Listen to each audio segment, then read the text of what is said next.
Shalom, shalom. All praises to the Most High. Yahushua, this is sounds from YYBY.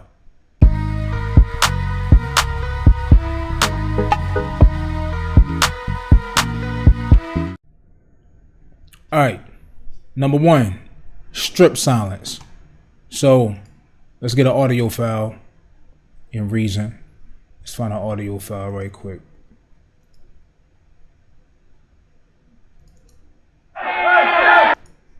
Alright, so we have this audio file. Let's say these are my vocals. And somebody sent these files to me. Or I recorded them in noise. So what I would have to do, I would have to go to like every small part like this, one by one. You know, clean this stuff out. Basically manual. And you know, things like this, and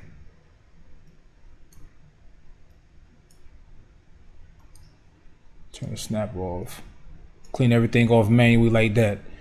And so, you know, if you have a lot of vocals, this is a nice serious job, you know, but it got to get done based on how clean the vocals are, how bad the vocals sound.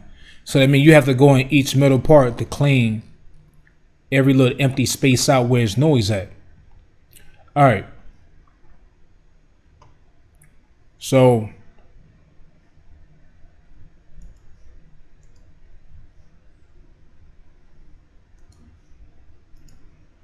let's go inside Studio One.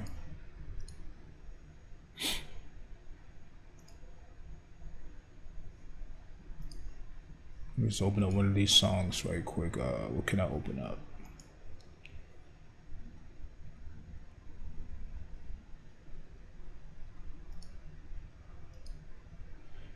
As you can see, these vocals, and what you do, you go to option right here, say strip silence. You select all the tracks that you want to strip.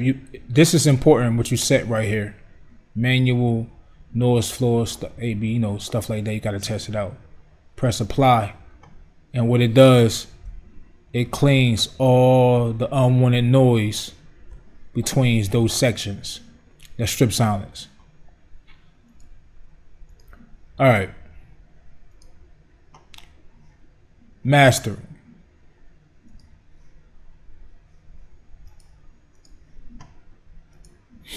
So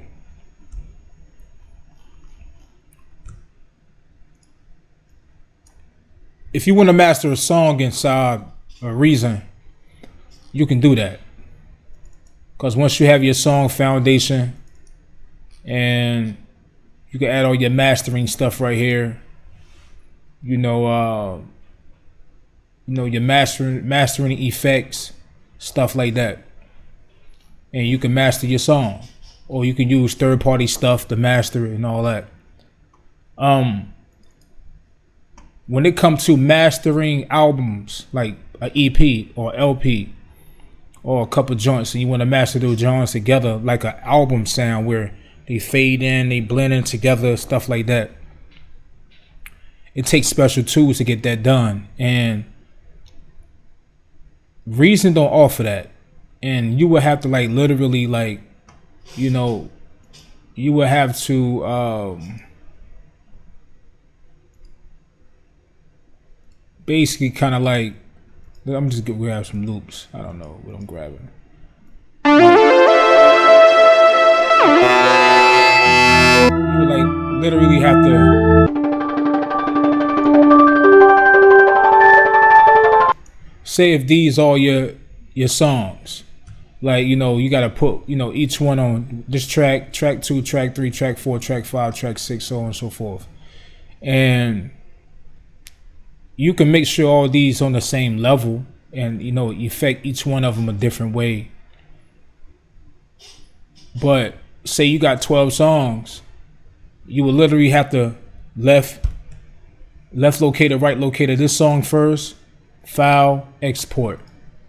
Go to this one, left locate this song, go to file, bounce mix, select that one, set everything, okay, export.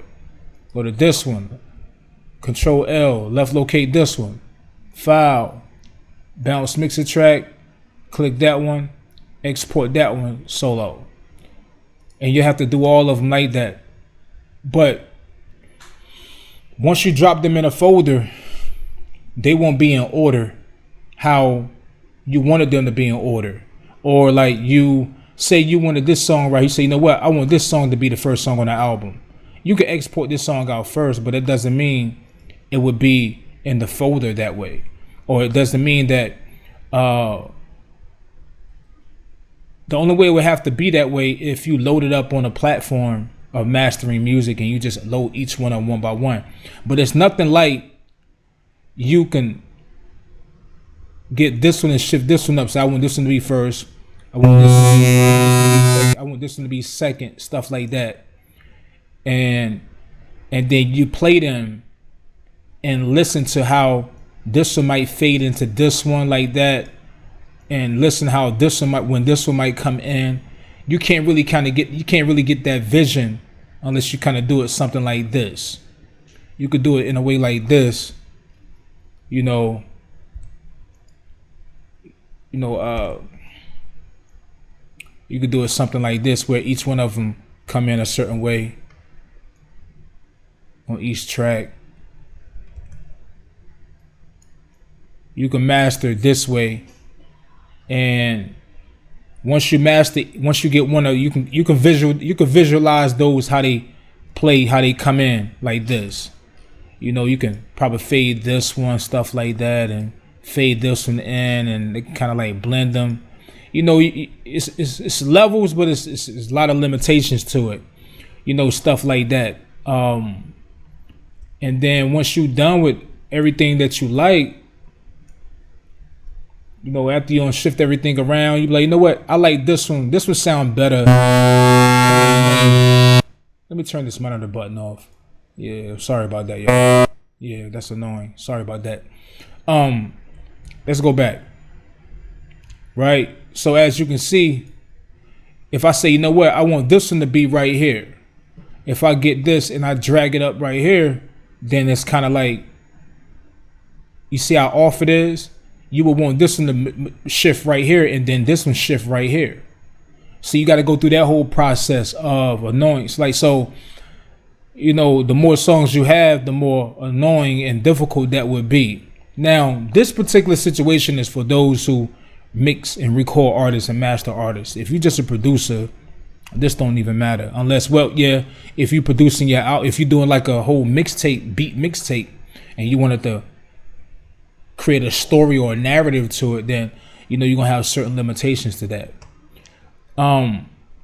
So, and again, once you want to export all these joints out, you can't get this and bring it all the way down here, you know, and then go out and bounce, you know, and select each one of them. You can do that, but if you do that, this song will come in. This will have a lot of space right here. This one will have a lot of space right here before it come on. This one will have a lot of space right here. They won't be in order. So you'll have to go one by one.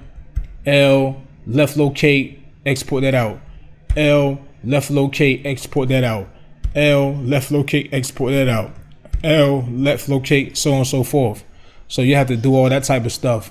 This is after you even got every track to be on the same level and sounding, you know, alike, and so on and so forth, and you know, the whole process of mastering. Right. So, all right, now in Studio One, you go to project. Well, I mean, you create a new project. It's called this Erase. And for right now, just send it to the desktop.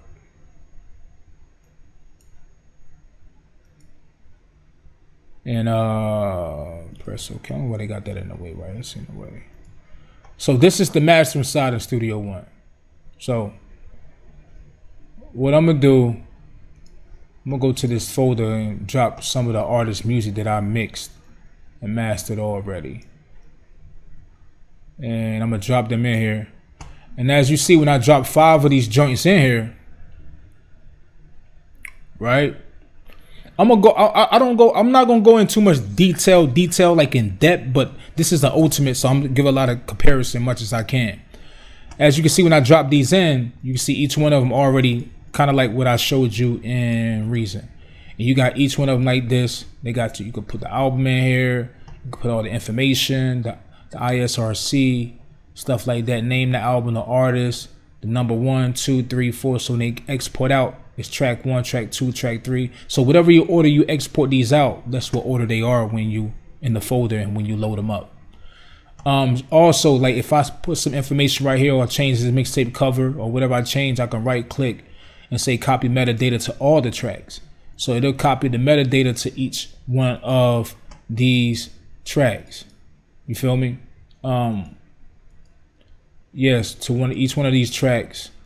And when I press, digital, I can digital release all of them at one time to MP3 file or WAV or AIFF FLAC, OGG, CAF, M4A, stuff like that. Or I can load them directly to SoundCloud. Also, you got, if I want to say, I want 5 to be after 1. So I can get 5, and drag it up, after 1, it'll move that one over already in order, in the proper order, how I want it to sound.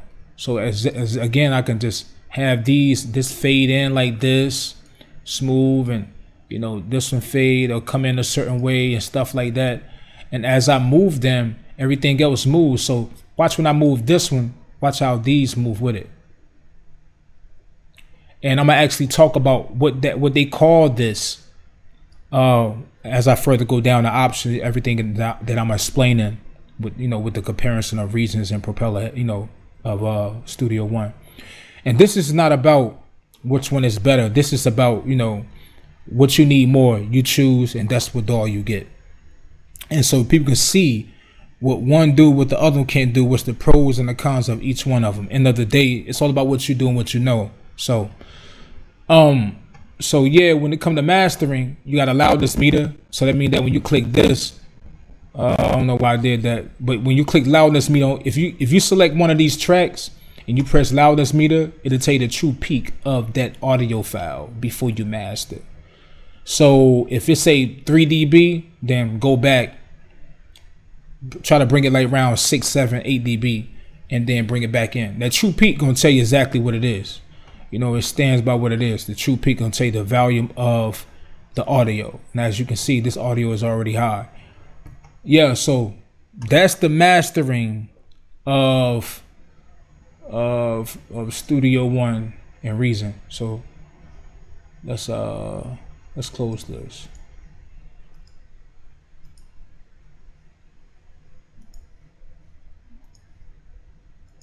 All right, drag and drop.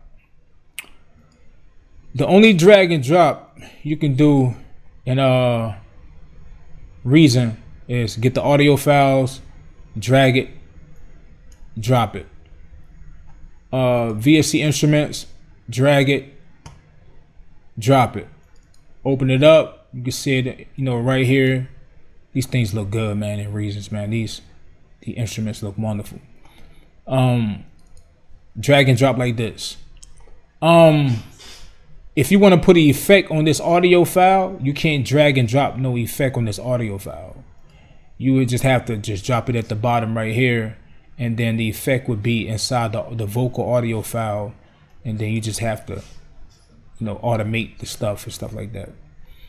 On the mixer part, you can't get an instrument and drag and drop the instrument on that track. See, if you open it up, you won't see it. So let me try it again. So say I'm on audio 2. If I go right here, say if I only had my mixer open at that time, right? And I say, I want to put effect on audio track 2.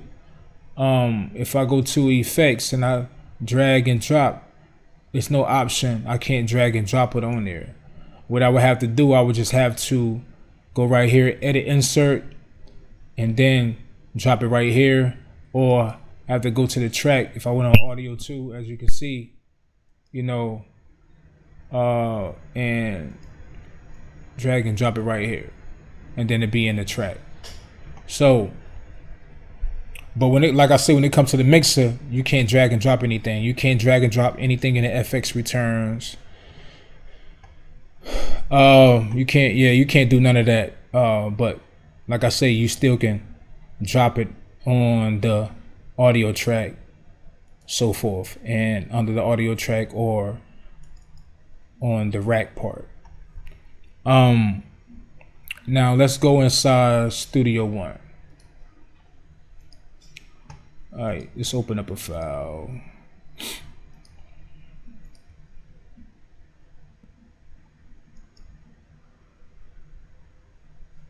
I got this right.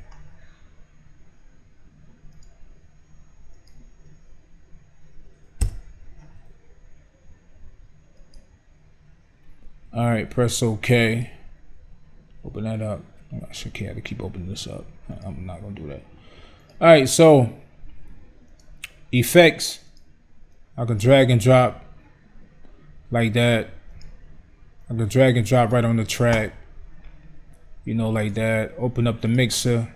You know, if I got tracks on the mixer right here, I can drag and drop this on the mixer. You know, stuff like that.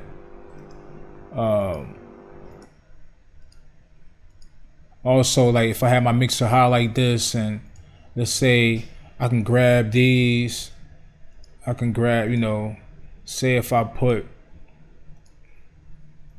now put that one on there, I put this one on here, I put the gate on there, right? I can grab right here, and I can move to the side, it'll create another track. Or if I already had tracks, I can just drag and drop these over there. I can grab my finger, drop it to the track, you know, or better yet, I can, you know, open up a send. I get these, drop it on the send, it'll create a send FX track. I could drag and drop that way. If I had a audio file, say I have an audio file, some type of loop or whatever, you know, and I can actually drag and drop the effect on that particular track or event. I'll talk about that later also. So you could do it like that. So that's how you do drag and drop inside, you know, Studio One. In edit mode, same process and all that. Yeah. All right. Blocks in Arranger. We'll start in Reason. Go to Reason right quick. All right. So let's say I'm creating some music, right? And let's say, let's delete that one. Say this, you know, my verse, hook, my hook, verse, hook, or whatever. Let's say I'm making some music and everything, or making a beat. It's on bars. I go right here, get my pen. I can go have somewhere in my beat. Matter of fact, let me just go to my beat one. Let me go to my template, my beat template.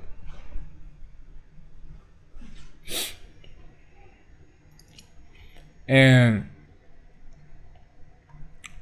what I can do, if I get my pencil, I can create, you know, a 4-bar or whatever. Then I can create another one, right? But how I got it set up, where I got the verse, you know. Matter of fact, let me put some audio right here quick. Let me put some audio right here. Some audio right.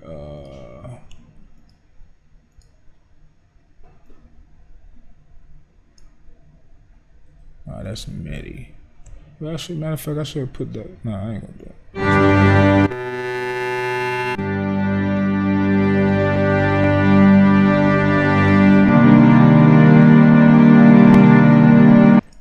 right, so if I got that right, so let me extend this right here. Let's say I want to copy this with the intro. I want both of these together. I would have to highlight this first. I would have to highlight this, then hold Control, then press this, then press Control D. And then I could change it to the bridge. Then I can highlight this, press Control, and press Control D, select that. Then I got the hook. And what I did, I created it like this. If you go actually right here, I got bar. Well, not that, not right there. I'm tripping. Where is that? See, you go right here. I got intro, verse, hook, bridge, outro, and each one of these is supposed to have a color next to it. I don't know why you can't see the colors. It's a bug, but they different colors as you can see. So, but in order for me to copy it down, I have to, like, if I got all my tracks, like 5, 6, 7 tracks making the beat, then that's how I do it. I have to draw it. I don't do the block this way. I don't like it that way. But right here I do it. But the only pro is that I can't click on this and just press Control D. If I do, it'll just copy that itself. Because if your project get very large, you got 13, 15 tracks, then you'll have to be strategic and highlight everything and make sure you highlight everything. Because if you don't and you copy it, you might miss something out. Compared to if you just click right here, whatever is under this loop part right here, this arranger part, you press Control D, it will copy it. So that's the blocks and arranger inside Reason. Hold on, let me make sure I do this right. Hold on, I got too many things open. Give me 1 second. Close that. All right, and let's go get an audio file. Right.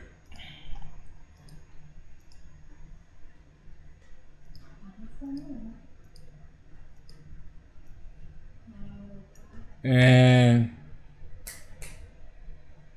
recording. All right, so say this is my audio file, and let's say again this is my music. Right here in Studio One, you got the options here, arranger. So if I get the pencil, if I select this, it will pull. Matter of fact, that's the notes. I'm sorry. If I go right here, it'll say intro. If I go right here, it'll say verse. If I go right here, it'll say chorus. It'll do it automatically. But the dope thing about this is that once I put intro right here and whatever's under it, if I write and just press D, it'll copy that. If I write, just press D, it will copy that. You can right click, name it anything, change the color to whatever you want it, open it up, blah, blah, blah, stuff like that. You could do more things. Or for example, if I don't do it that way, as you can see, and press Control, let me take this back. As you can see, if I click this, if I highlight this, as you can see, I got an option say add ranger that I put up here. It'll add that just like that, precise. If I just get this, do that, I just add a ranger to that. If I just say, I'm gonna copy this, boom, boom, have this one right here, add ranger to that, change the color of this one, so on and forth, so they both got their pros and their cons when it comes to that. All right, pitch correction. Say if I wanted to pitch correct this audio file right here, if I right click and I can go to audio and go to edit Melodyne, or I can highlight it and just add Melodyne right here. Once I add Melodyne, sometimes it's a process with this. I haven't tested out in the new update in Reason in Studio One, but sometimes it has like a little moment where it lags. you can change, you know, like I say, you can start doing your pitch correction and got many options. This thing is really in depth. Fixing, you know, simple sounds and everything and so on and so forth. Changing the notes, and you got to show the notes right here. What notes are they? Major, key, blah blah blah blah. Let you know everything. It's way more detailed, and then once you get that, now you have MIDI on that track to identify what you have pitch correction on. Also to have like an FX symbol right here, as you can see. You see that symbol, FX. And then if you go to that track and you go right here, see, say FX right here, you open this, you see the Melodyne right here. You can turn it off, or you can just right click and you can just move that off the track. You know, and matter of fact, I can highlight both of these tracks and just press, you know, add Melodyne. What's here open? See how it take a minute to open? Let me try it again. I don't know what just happened. Maybe that was me. Okay, so now you see it's on all, you know, it's on both. And as you can see, it's on both. And if I have a instrument track, I could drag that right here. Then I got the audio, you know, the files right there, the MIDI files, you know. So yeah.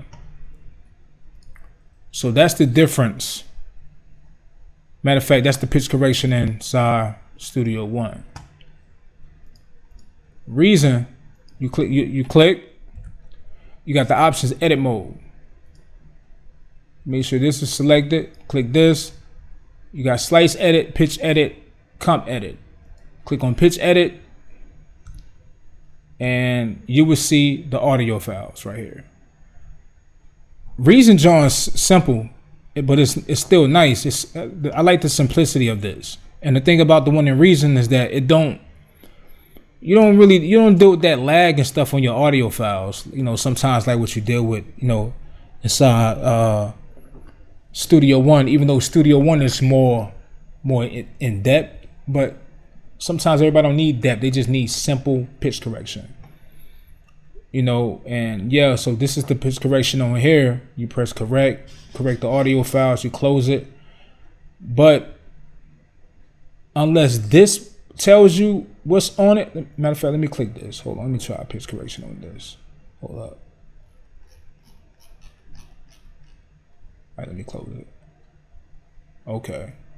Okay, yeah, so this little thing right here, icon, see, it's MIDI on this one. So that means that, not MIDI, but that's sliced edit. But this one show the icon of its pitch correction on it. It's a smaller icon you have to see. It lets you know. So if you double click and open it back up. And then also if you have a MIDI track, you can just drag it right here, get them same MIDI files. You know, and based on what type of sound it is, you get a perfect effect that you can build around, and you can tweak everything up. So that's the pitch correction in this joint. Also, you know, pitch correction with auto tune and you know, Reason have a nice pitch correction called the Neptune, as you can see right here. Studio One, the only pitch correction that it comes with as stock is what I showed you, Melodyne. And when you buy the version, it comes with like a small version of Melodyne. You know, I upgraded to the higher one. It costs a little way more. But I had to buy, like, I don't really use a lot of third-party plugins, but if I'm in Studio One, I get plugins that Studio One don't come with. You know, they come with decent plugins, but some DAWs come with a lot. Like, to me personally, when it comes to stock plugins, Reason come with more plugins and instruments compared to, you know, Studio One. But Studio One still have a decent amount. But it goes back to my point is of this, the pitch correction. I had about the auto tune plugins, as you can see. You got auto tune, pro, tune effects, excess, got the auto key, then I got the harmony engine jump. So you have to use those. And this is a little more CPU intensive. You know, they got better, but the Neptunes damn near don't take no CPU. Like, that's a fact. Like, I don't put this thing to the test, man. I don't damn near had, man, about 100 tracks with an auto tune. Because matter of fact, I'm gonna explain why I had to put. I tried to Neptune on over 30 tracks just to see what it would do, because some artists you record, they want the auto tune on their vocals, and sometimes they go way out of hand and out of pocket how much auto tune they want. Auto tune on hook, chorus, every track, boom, boom, boom, and some don't. But you can't say you can't do it. You know, this is business. They paying you, so if they want it. But the thing is, when you inside of Reasons don't have that type of input like Pro Tools and what Studio One has, and I'm gonna show you what I'm talking about later. But in Reason, you have to, in order for the second track and the third track that have an auto tune effect, you have to put that Neptune on each track. You can't bust it. You can't bust no auto tune. You can't bust it. It's a live mode thing. You record through it. Now, once you finish recording, maybe you can bust it then or add it on the track later.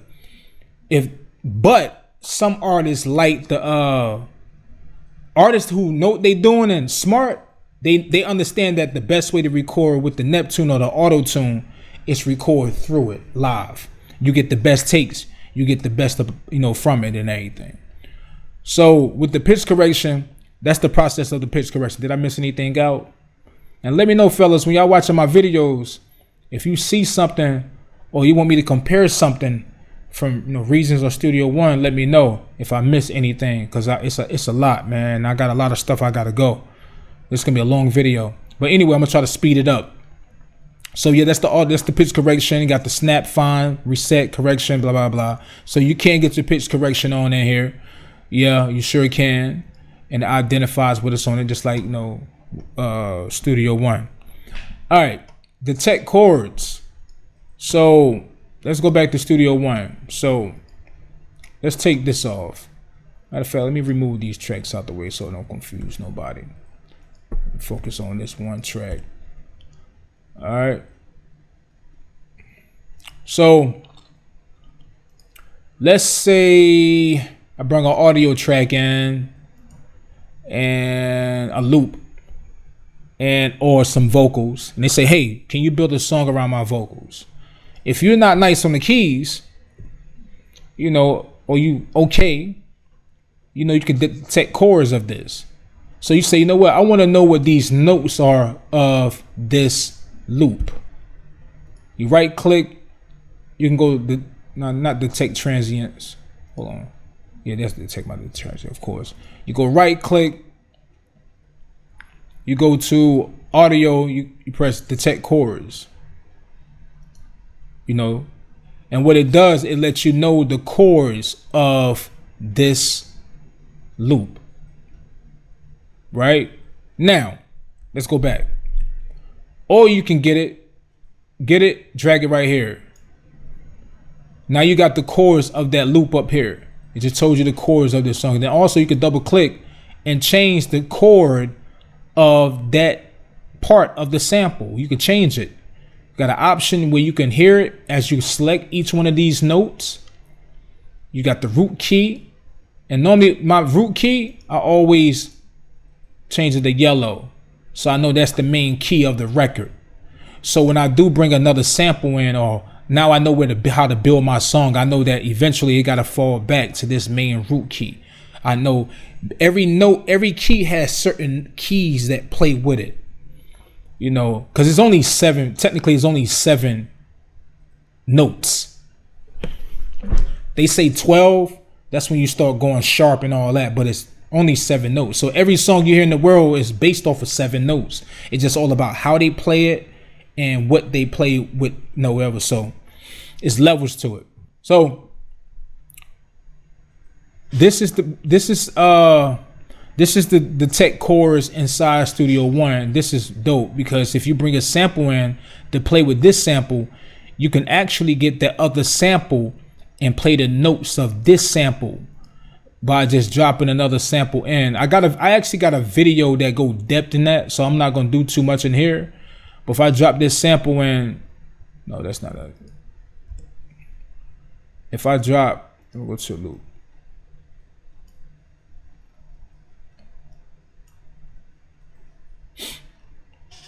But I can get this sample, click right here, and and go right here and turn on follow chords and turn the options and go to this and turn based on what instrument it is. And these samples would play the same notes as this. It got its unique style and features, man. It's dope. And you can build around it with your keys and everything. So that's the tech chords. Now, inside of Reason detect chords, Reason don't have that option.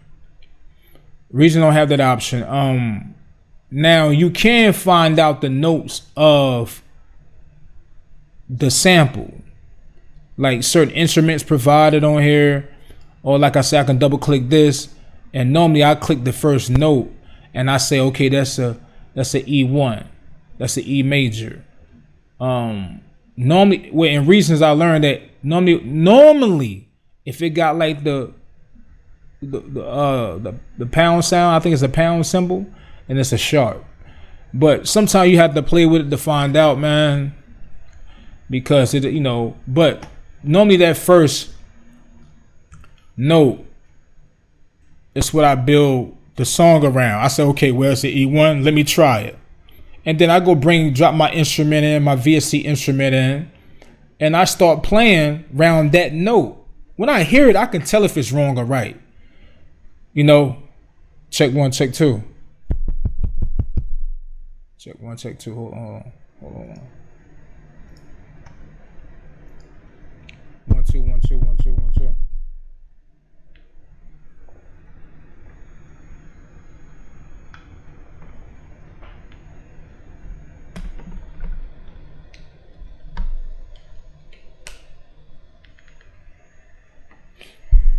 One two one two one two one two one two one two one two one two one two.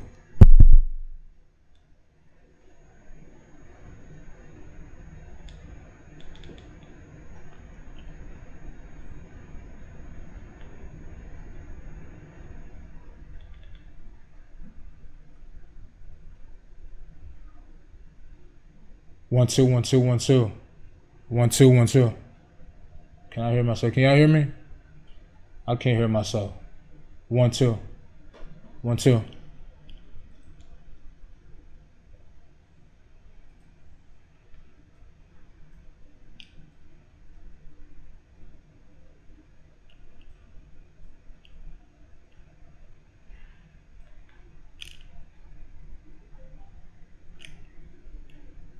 Yeah, I'm back. Sorry about that. Yeah, so you can click on it, and you can this to be the main chord, so on and so forth, and main note, and you can build a song around that. You could tell if it sound good. If it don't sound good, then you try another note. That'd be a little process sometimes based on what you're dealing with. But you can't put nothing up here that identifies the song or what note you building your song around. Kind of like this concept right here. Like this right here. Like, see, this is it. This is the E, B major, right? So I can go right here where it say key, and I can select that. So now the whole song would know that that's my root note to build around the song and everything.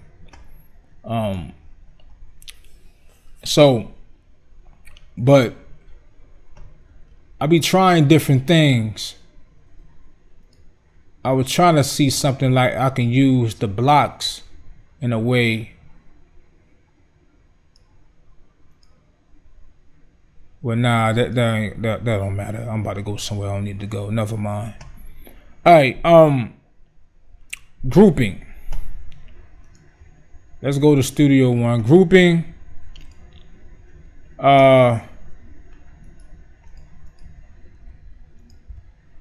if I got,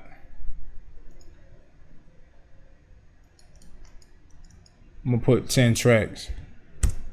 If I put 10 tracks, you know, right, track 1 all the way to 10, I can grab these, select these, right click, pack folder.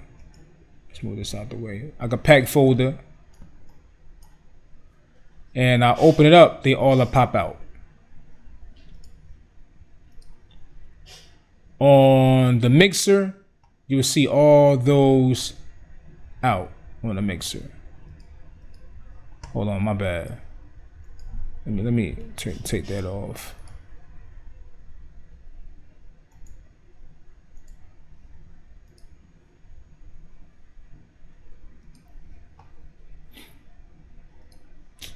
Hey, when that thing pop up, man.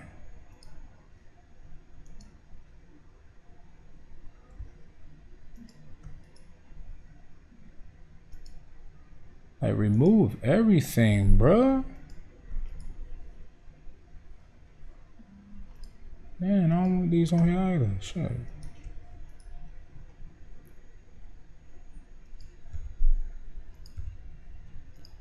See, I just want, see, I'm not gonna talk about, I'm gonna talk about this later. I just want these deleted, that's it, but I'm gonna hide them right quick. I'm gonna hide these. Anyway. So I got my audio tracks. Right click, pack folder. Boom. Drop them down, audio. Bus. I go to mixer. As you can see, you're like, I don't see them on the mixer. Where they at? Where are they? I don't see them on the mixer at all. But if I get right here and I right click this and say add bus channel, now it's a bus channel to it. Now you see it. Boom. If I, you know, why is this right here?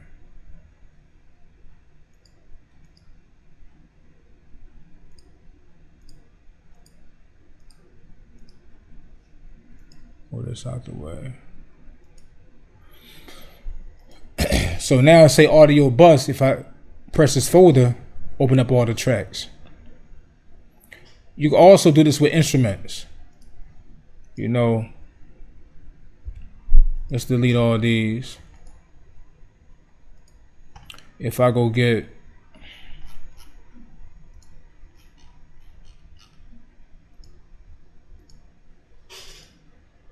so I go get a mojito, drop that in there. I can go get another instrument, drop that in there and say combine. So now you got mojito, the presence. Each one got their own track, you know, like that. And close that, I go to mixer. And as you can see, I'll be like VST world. I'm just naming anything. But if I select this folder, click on that, it'll open up these two. You know, folder the instruments up, move them, hide them, close them. If your tracks get too cluttered, a lot of stuff going on. So that's folding the tracks and everything. That's basically grouping. Grouping also, like if I can select this, highlight that one, and I can pan these left or right. You know, I can go left, right, left, right, left, right, stuff like that. Or I can select both of these up and down. You know, solo, mute both of them. If I got both of those selected and I want to put an effect on both of these tracks, since both of these tracks selected, I could just drop the effect on that track, and it also would drop on this track too. You know, both of those would drop just like that. And if I press delete, it would delete both at the same time because they together. And don't have to be, I don't have to have a setting to where to sync them together. So that comes in handy when it comes to grouping. What else? Am I missing anything else on grouping on here? Yeah, that's the main thing about the busting and everything. Now let's go in Reason. Grouping on the mixer. If you get these, highlight these, you can do boom. You go up and down. You can't pan left or right with those when you just highlighting the tracks. You can't turn these knobs at one time. Like if you select all these, you can't click on this and do that. You know, that'd be great if you could. But you can right click once you got those selected and press Route 2 and add new output bus, which I do love because I love how they do that with the color sitting right here at the top and that bus. So, and it's red and you know that this bus owns those and whatever you put on here it affects those. So grouping, you can't get instruments and put them in a group like that. Now, only thing you do close to something like that is if you had like a combinator and you got every instrument inside of the combinator. You got a combinator right here and you drop all your instruments in here, you know, stuff like that.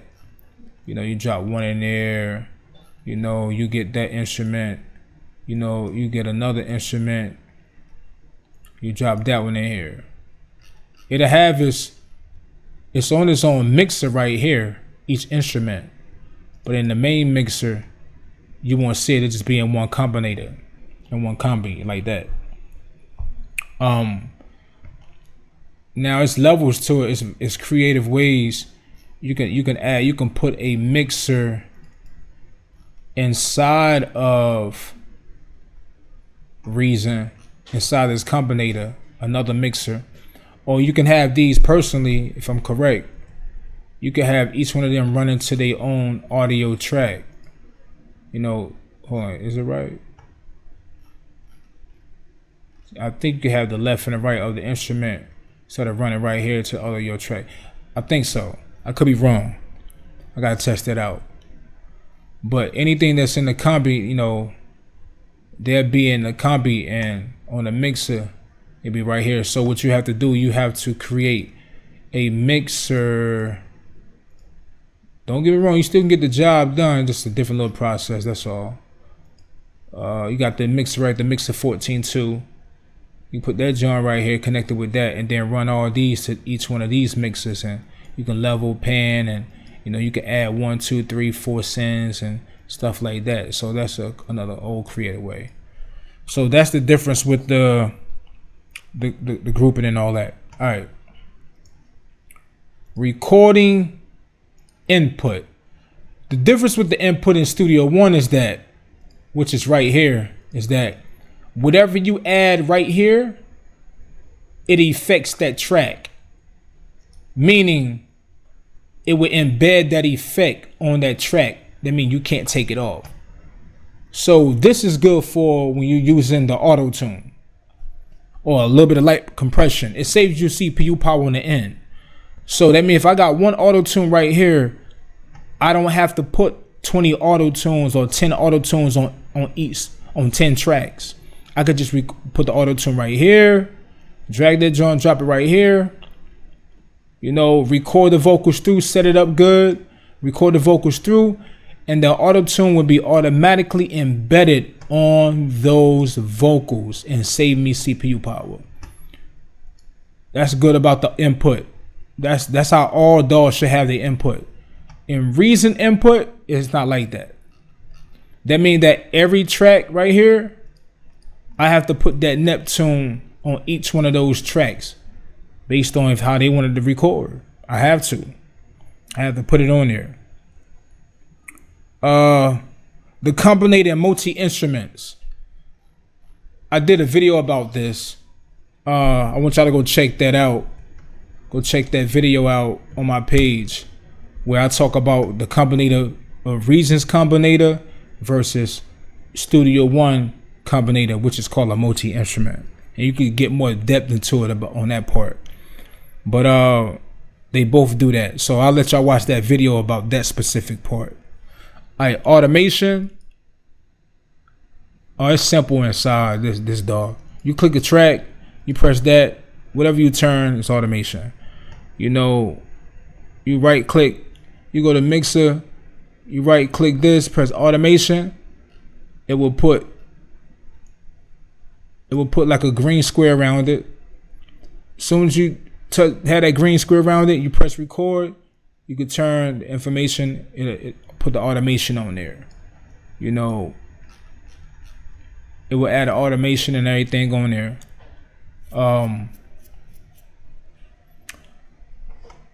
Damn near anything could be automated on here.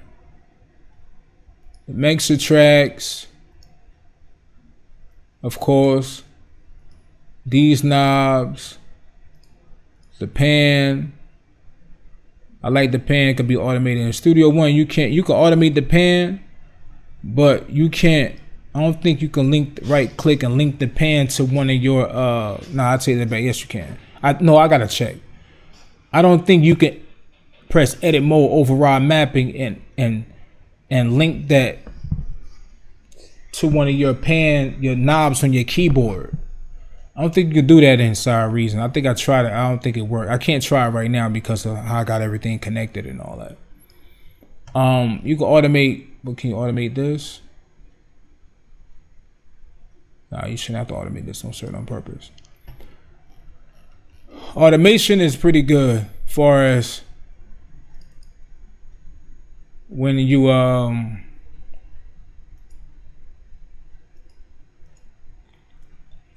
let me see now. Like for example, you know what, let me automate this. Let me select that, press the record, but I'm gonna have to open up this for this. So let's say I got this effect on this track and I want to automate this frequency button. If I right click and press edit automation, it will drop that instrument under it, right? And you got the green thing around it. If you press record, you know, I'm gonna mute this sound because I don't want to, you know, press record and just turn this, you know,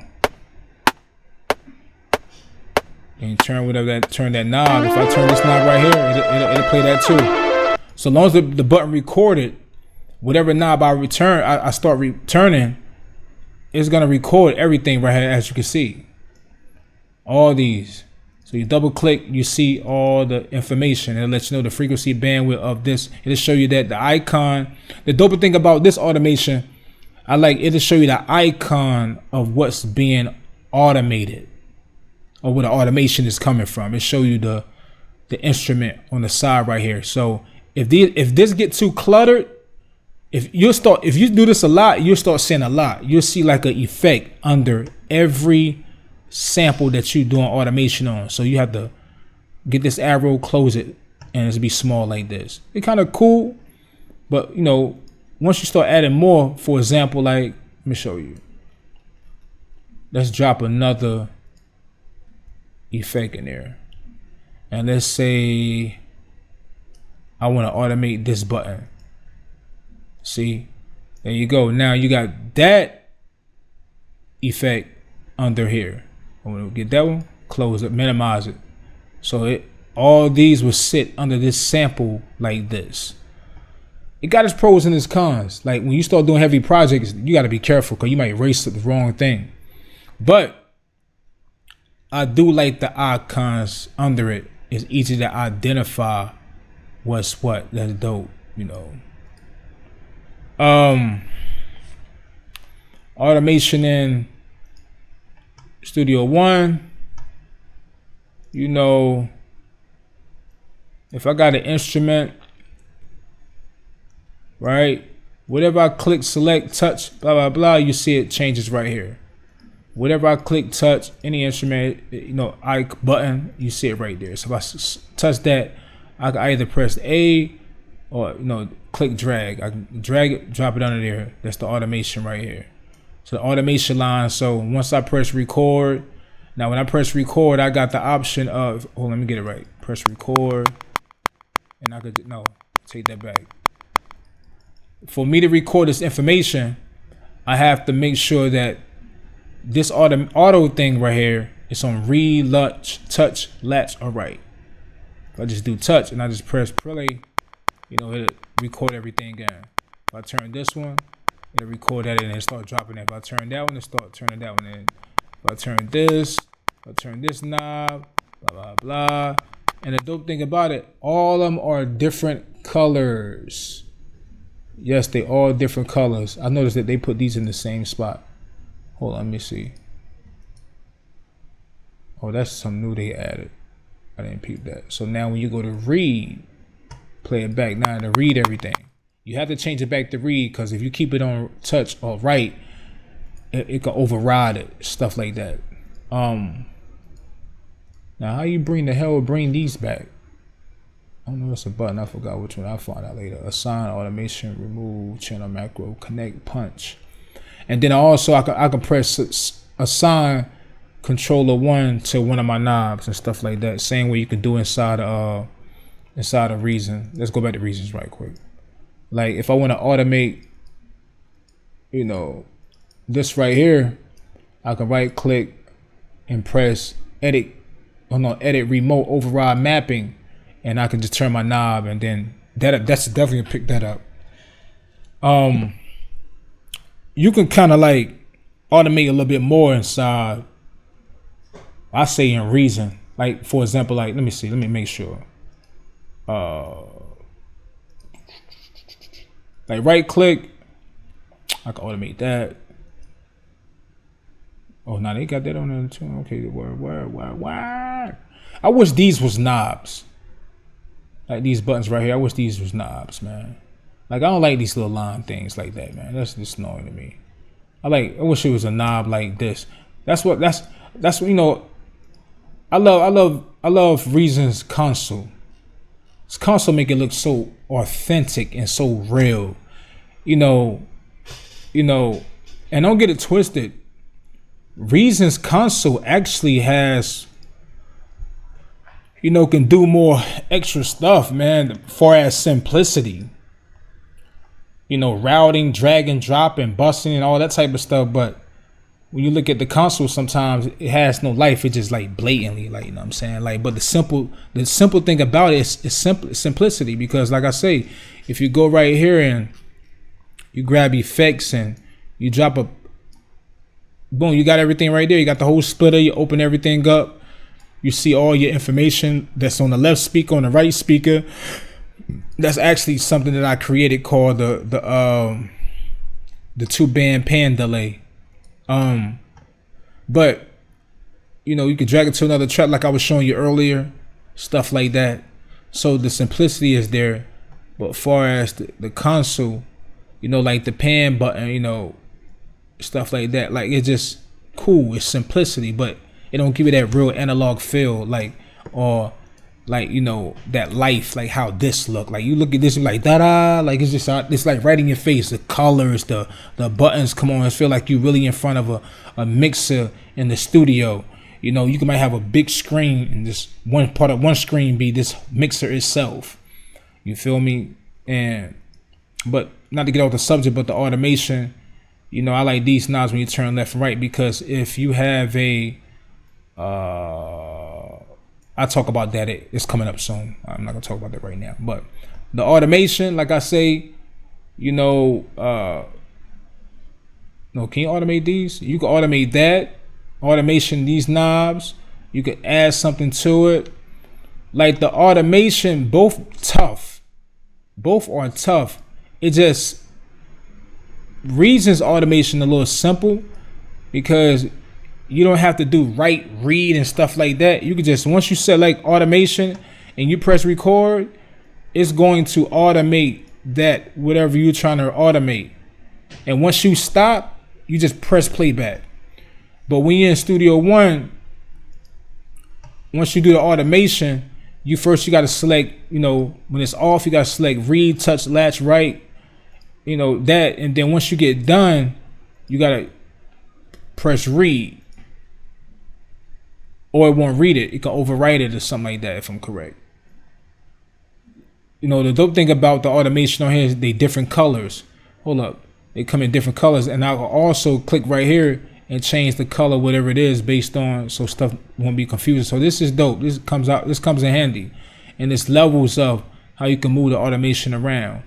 And the automation can follow your tracks too. Okay, inside.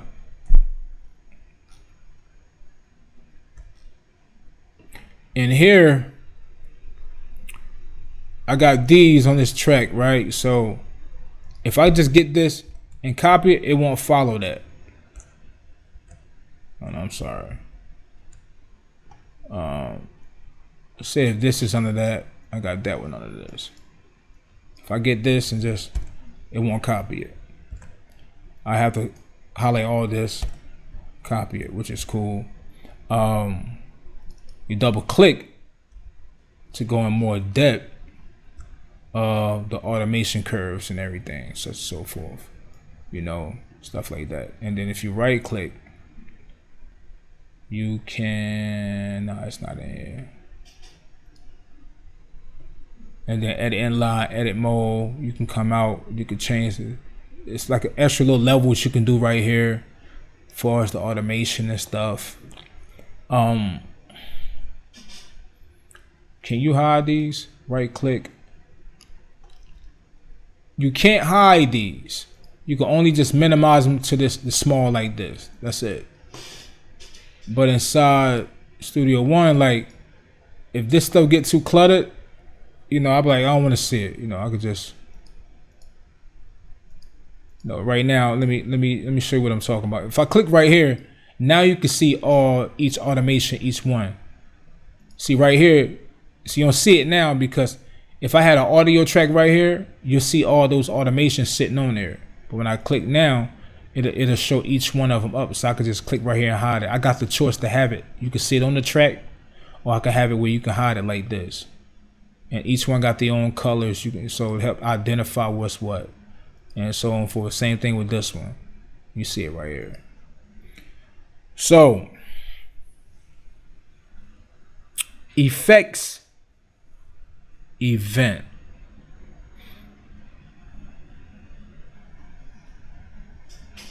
This effects event.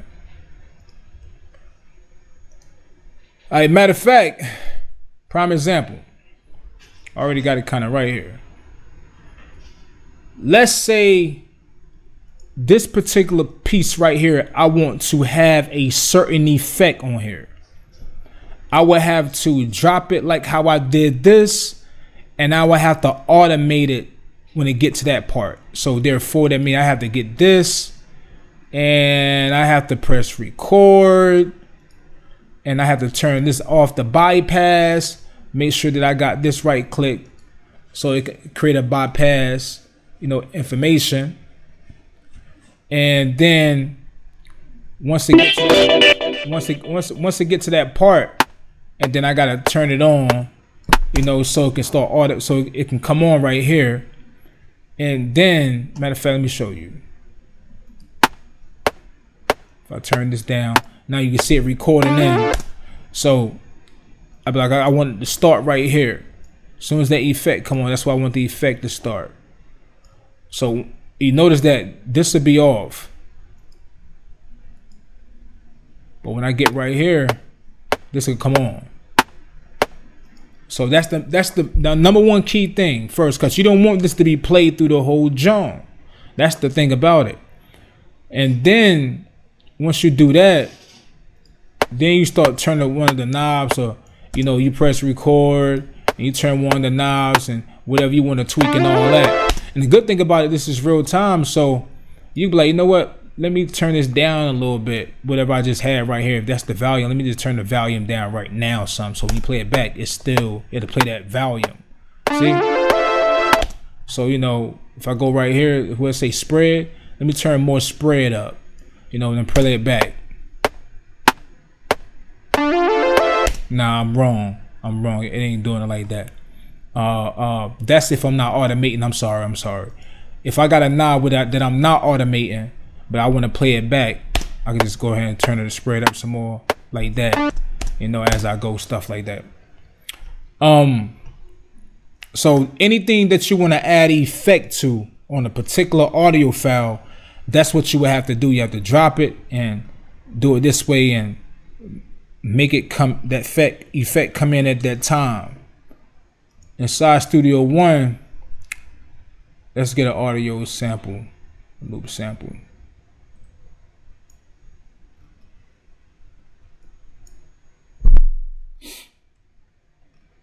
So let's say I only want to put effect on this piece right here. Let's change the color of this right here. So all I gotta do is go to effect. I can go to delay, hold Alt, drag and drop it. Boom. The effect is only on that particular part, you know. And whatever I change right here, it'll affect that particular part and nothing else on this. So that's a good thing. That's called effect events and all that, right? Export options. Studio One, right file, song, export, mix down. You got all these options. Whatever you wanna, the sample rate to be the 48, up to 48, up to 320 kbs. Loop, blah blah blah, all the options and all that type of stuff. So you got more files you can export out. Reason. Now when you say export song, you only got wave, MP3, audio. MP3 automatically is the highest bit rate.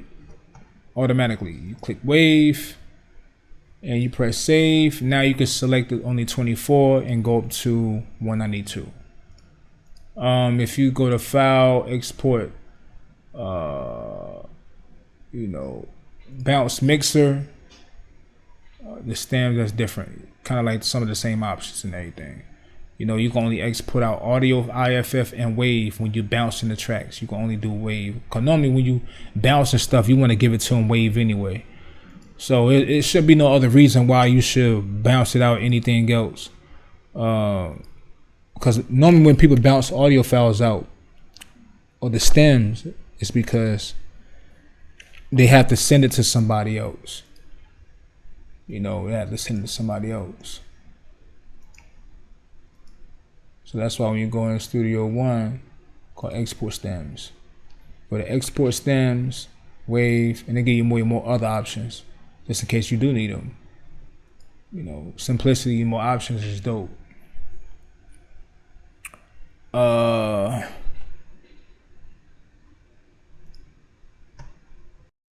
right, coloring features, right? So I'm gonna get straight to the point. If you're on this track right here, in Reason, you can, sorry about that, I keep doing that same crap, but you can select each track, highlight how many you want to highlight, right click, and change the color. You can also do that on the mixer. Right click, go to color, change the color and everything. Remember, on certain mouses, like if you have a mouse that has a roller, like the little small ball on the little roller thing, some DAWs you can just roll the color and it'll change it. So when I say roll, that's when I'm using the roller to change the color on the selected part. What else? When it go to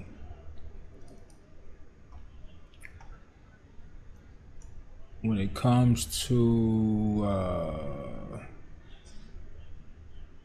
see, get a sound effect.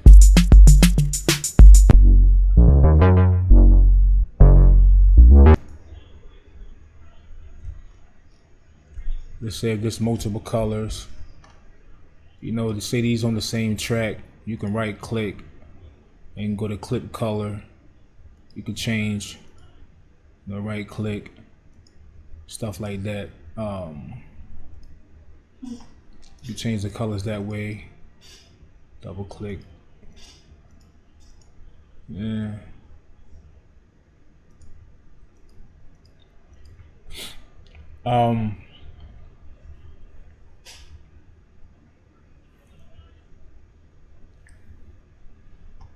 Also, you can change the colors on the rack. You can highlight all of them and, you know, change the colors that way. They also have, I also download this tool that can kind of organize. They can organize the your tracks, which is the remark rack divider, where you can put between whatever you want to put at, and you can actually go up like up and down like this and change the color, and then you can name it, you know, drums or whatever it is, and anything under that can be your drums. You could just have this out. Well, I put it in the wrong spot. Should go right here, and you know, whatever's right there, drums, or it could be your instruments, so on and so forth, or whatever you want to write, type right here, and then everything under it be your drums. So you can just, so that's another way you can do different colors to signify what's what. Like how I got the audio tracks right here. I got this from say Send Effects, that's blue, you know, so on and so forth. That's another way of coloring things. Also, you notice that when you bus inside of, I like how Reasons is simple, but when you bus, so if I get these tracks, right? So if I get these few tracks right here and I right click route to a new bus, the bus is yellow.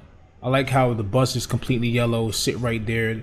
The mixer knob is red, and it's the color that identify what is busing. It's a nice size color. It's large. I like that nice. It's easy to identify what's being bust, because sometimes you might don't want to color, you know, these tracks to, you know, that color like that. Sometimes you do, sometimes you don't, based on, you know. But the point is that you can identify easy. A lot of DAWs where they have like a small little circle or something, and it might say bus in it. So if I name this, you know, vocal bus,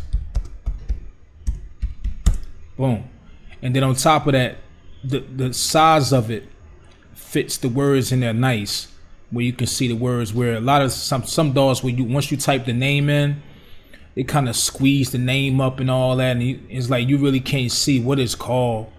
You know, few letters, it's like you can't see what you gotta double click on it or something like that just to see what it's called or something like that. What else can you color on here? I think that's about it when it comes to the tracks. And also, yeah, when you go to the blocks and everything, I got blocks set up a certain color. You know, once you do that, I got different colors for the verse, color for the hook, color for the bridge, color for the outro, so on and so forth. So yeah, that's how the coloring go. I think that's about it. All right, now let's go to Studio One. All right, in Studio One, if you got the roller on your mouse, you can go right here. You can just go up and down, and you can change the color of that right there. You change the color of that, whatever, you know. Say if I got, get this out right quick. Say if I got a few audio tracks.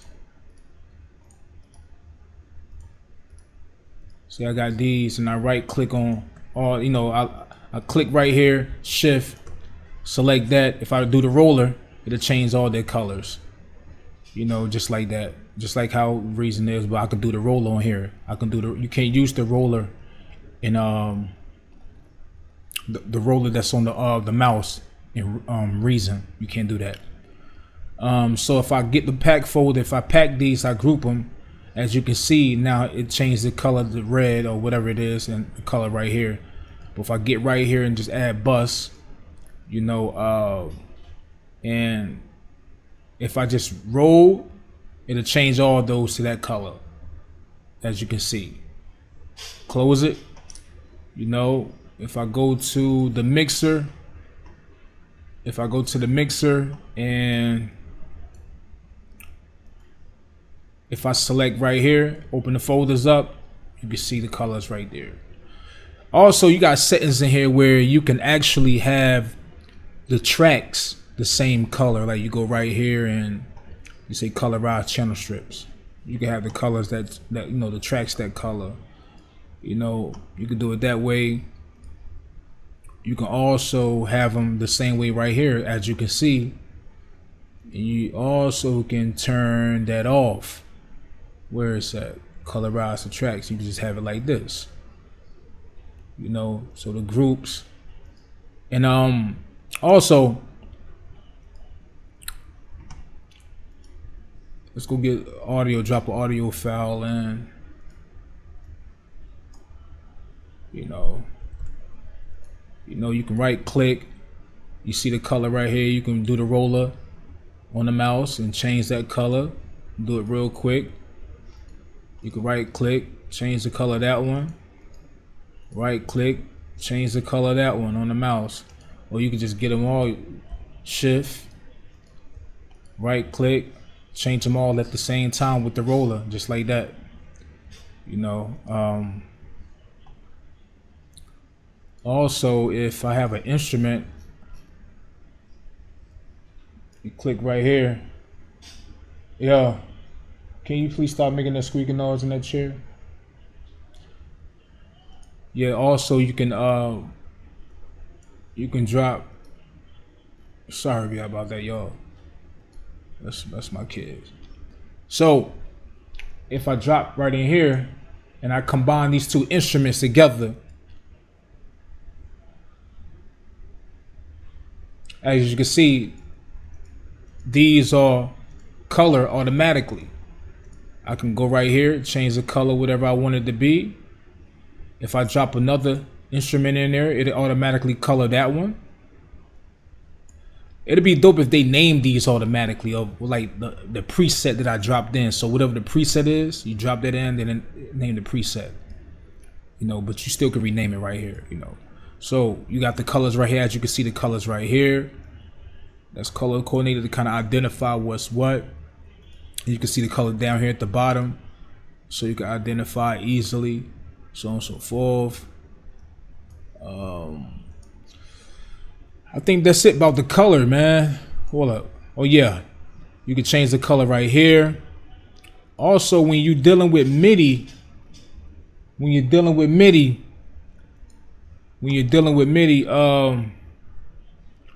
let me draw some MIDI right quick. And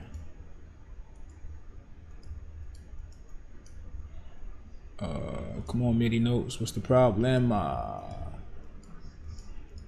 the hell going on? It's an option where I think you can go right. Where is that? Where you have the colors right here, as you can see. The drum patterns, the drum parts be certain colors.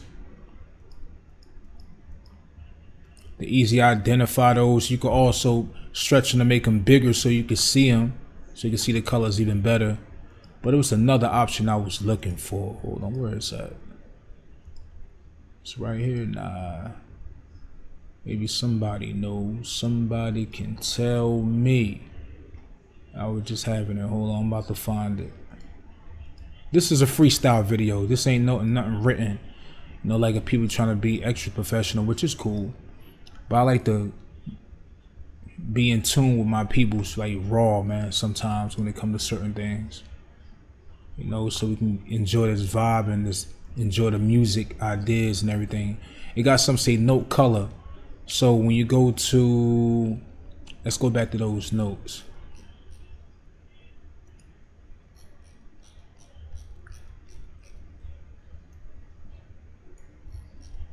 Scroll, I don't know why. So now when I go to note color, pitch, velocity, you can see the colors of the velocity of the notes. That comes in handy, as you can see right here. So when you're changing the velocity, each one has a color so you can identify which one is what. Same thing with the pitch, you know, or you can just have it on part with one solid color, you know, blank selection and so on and so forth. So that is the colors different little coloring features you can do. Oh, matter of fact, yeah, one more in here. Based on the color of your DAW, like as you can see right here, like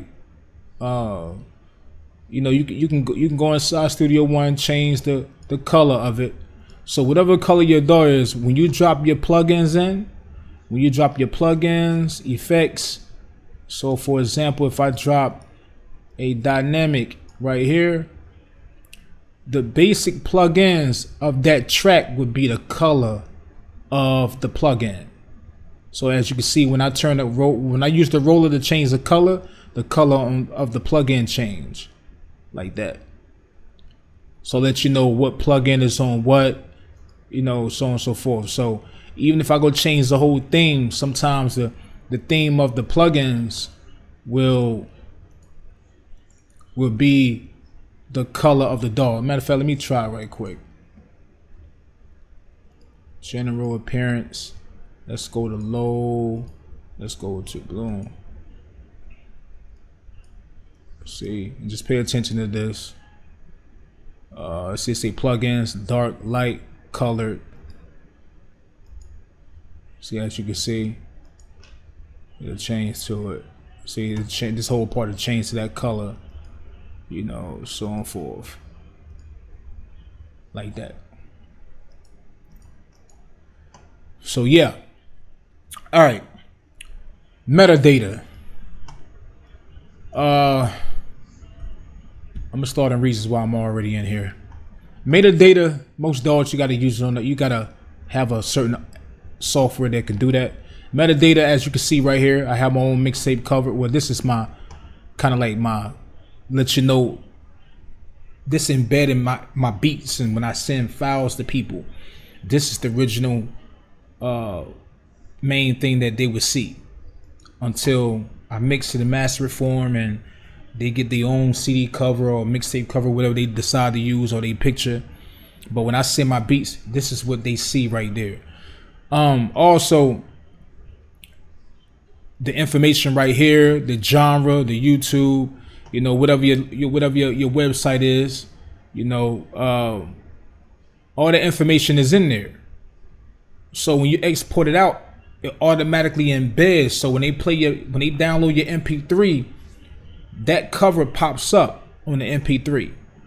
Also in the project, you know, some DAWs have metadata, but for some reason I don't know why they don't have the picture metadata, man. Like, the picture is very important. When you have audio files in here, let me go open up some files right quick. I don't know why this in the way, man. I can't even do nothing with this in the way. I need to get that out the way, bro. Like, seriously. So I'm gonna end up cutting this video off.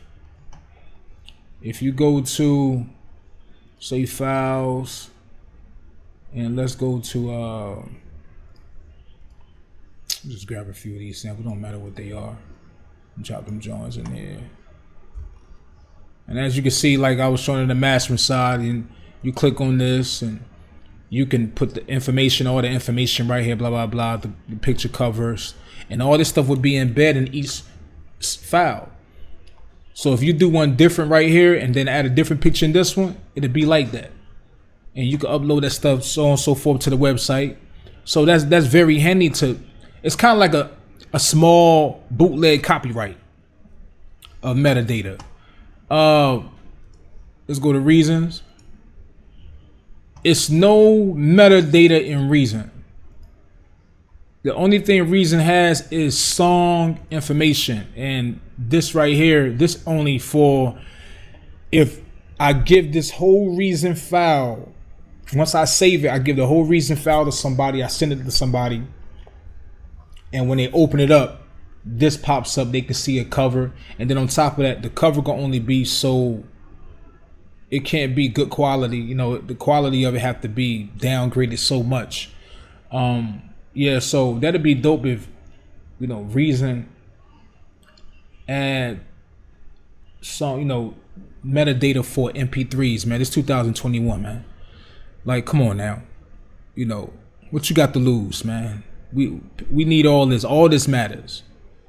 You know, All right, let's cancel that. All right, saving templates. Now, if I'm,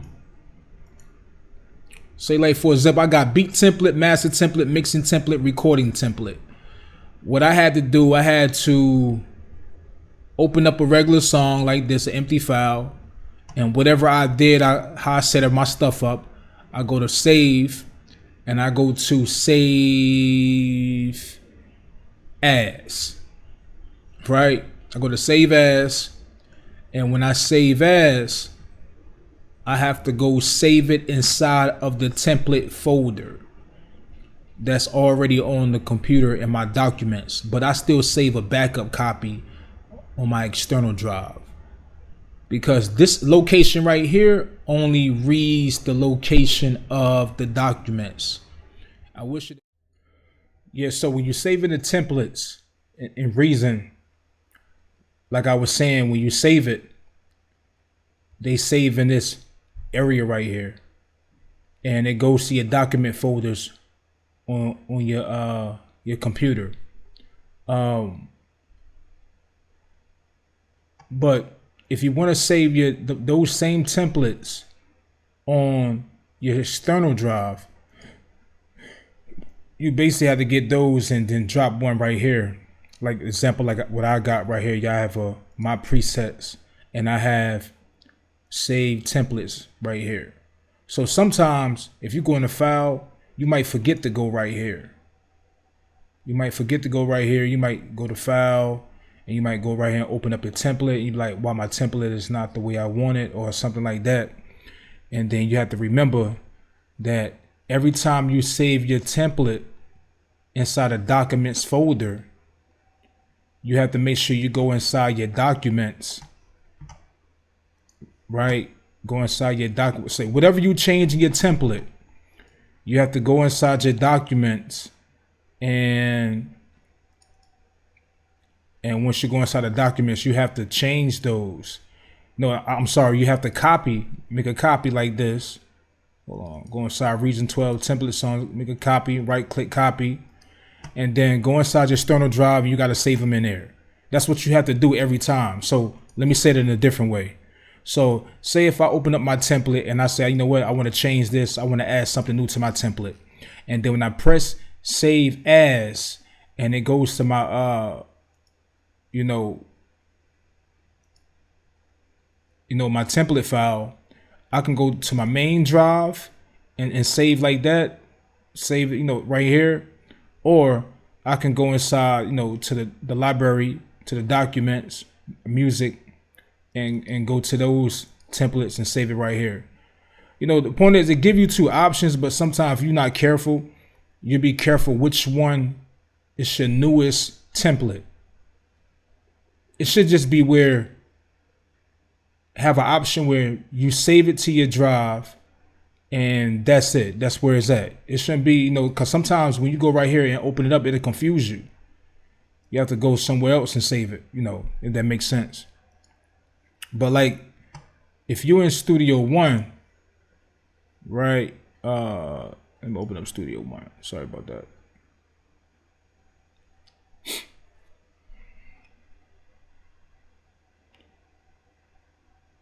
Like if you're in Studio One, they save things a little different. Matter of fact, I'm gonna talk about saving presets later on, because I'm talking about the templates right now. I don't know why it's doing this, scanning my presets. I didn't expect this to happen, but it shouldn't take that long. But yeah, as I was saying, like when you saving your templates inside Studio One, it's a different approach.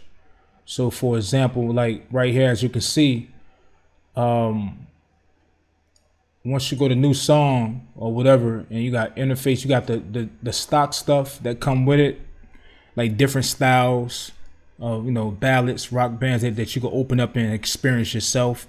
And you could tweak one of those and change it around and save it as your own template. It got the option for interfaces. And then you got your user that I created. So when you create your own template, it got empty song you use first. And then you can put your own logo by it. So, you know, you can put your own icon by it so it can identify exactly what it is. So I can go beat making. I'm gonna open up that template. You can change some of your settings, stuff like that. And then when I go to desktop, you know, I'm gonna save this to my desktop. I save it to my desktop, not save it, but I'm gonna just save that file because I'm gonna throw it away. So this is my template when I first start making beats, you know. And the thing about Studio One, it's like it's one location. It's not confusing. And when you go to Studio One, you go to options, you go to location. Whatever this location folder is, whatever you have selected, which I have my external drive, it will save your songs, projects, shows, presets, everything already organized. It will create these specific folders already inside that folder. So when you create when you go right here, you go to file and you press save as a template and you put your logo right here. You can say replacing existing, and it's already going to open up my 3 templates on my external drive. It's not, I don't have to go to documents and go to music folder and save it there, then copy it and save it here. You know, I don't have to worry about open up, you know, different locations and getting mixed up or what template that I use. I can just, you know, it goes directly to my, or, you know, external drive. So you go to option, you select that. Same thing with your file type, sound sets, instrument library, VST plugins. Whatever folder I got, you go inside the folder. I'm gonna show y'all. Go inside my main drive, Lost Leaders folder, Studio One. It create all these folders itself, organized automatically. My macros, you know, anything that I save, even when I save presets, it saves those in each folder. It create this itself, you know, the name of what preset did I save. But I'm gonna talk about the presets later because how they save presets in here is different from how they save presets inside of Reason. Let's keep going. All right, so in Studio One, you have something called loop play tempo. Every DAW you can open up the browser, select a sample, a loop sample. You can select it, click on it, press play, and it will play it, right? In Studio One, whatever my tempo is set right here, whatever I set my tempo to, if I select that sample, it would play the tempo. It will play the sample of this tempo. It's like it already have an automatic link to it. You know, it would play that tempo like this place. You know, will it play? Well, not my audio file not set up. But the point is that it would play the tempo of all the samples that I have. I got that selected already. So as I'm going through the files, I can go to loops and, you know, select this and, you know, go to another go to another loop. It'll play this. Whatever I select, it would play as the tempo of I have selected already in my DAW. Now, when you go inside Reasons does not play the tempo. Like your samples in here, whatever sample you select, it does not play the tempo of what you have right here. It doesn't have that feature. I don't know why they should have that feature to it. They taking too long to put that in there. But that's just to give everybody heads up. Some people really care about that, some don't. But the pro about having that feature is that as you making your music, say you got your song looping left to right, looping your 8 bars or 4 bars, and you trying to figure out what you want to add to it. You might make a loop, a sample pick, a bass type beat. You could just go through samples. You can just open up your samples and go through a folder and select whatever you're gonna select. And then if you go, you can hear it play with the beat. You can hear it play with the beat, and you can hear the tempo. As they play with the tempo, it kind of give you a creative idea already what you can add to the music. You're like, oh, that sound good to it. Instead of getting something that you don't know how it might sound, you drop it in, then you gotta manipulate it, then play it back to see how it sounds. That's the only difference of it. All right, when it comes to chopping samples inside of Reason, you could chop samples so many ways. You have so many instruments you can chop samples in. You can chop samples in D-Rex loop player. You could add a sample in grain sample, the Kong, a couple of these instruments you can, get a audio effect. Let's open this up right quick. You can get an audio effect, right?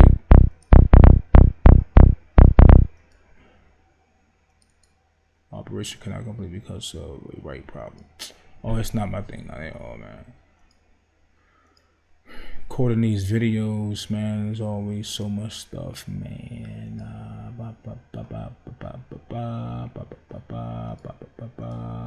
Who am I? Who am I? It's already selected. What's the problem? Anyway, no time for that.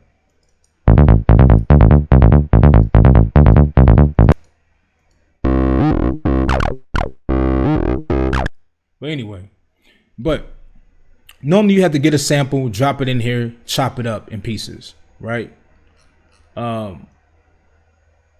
Let's go back. I don't know why I can't bring my samples down. Operation cannot be completed because of a right problem. Let me close this and open it back up. Something ain't right. Dang, I'm just having all type of problems right now. Yeah, this is another thing when it comes to music, man. You got to find a DAW where what DAW don't give you the most problems. Because when you're doing business with people, you got to make sure that you don't run into like error problems and stuff, and you got to know how to troubleshoot on time when you run into a problem. And that's the challenging thing of trying to figure out what you're dealing with when you're dealing with your tools, stuff like that. Let me see, did it open? Okay.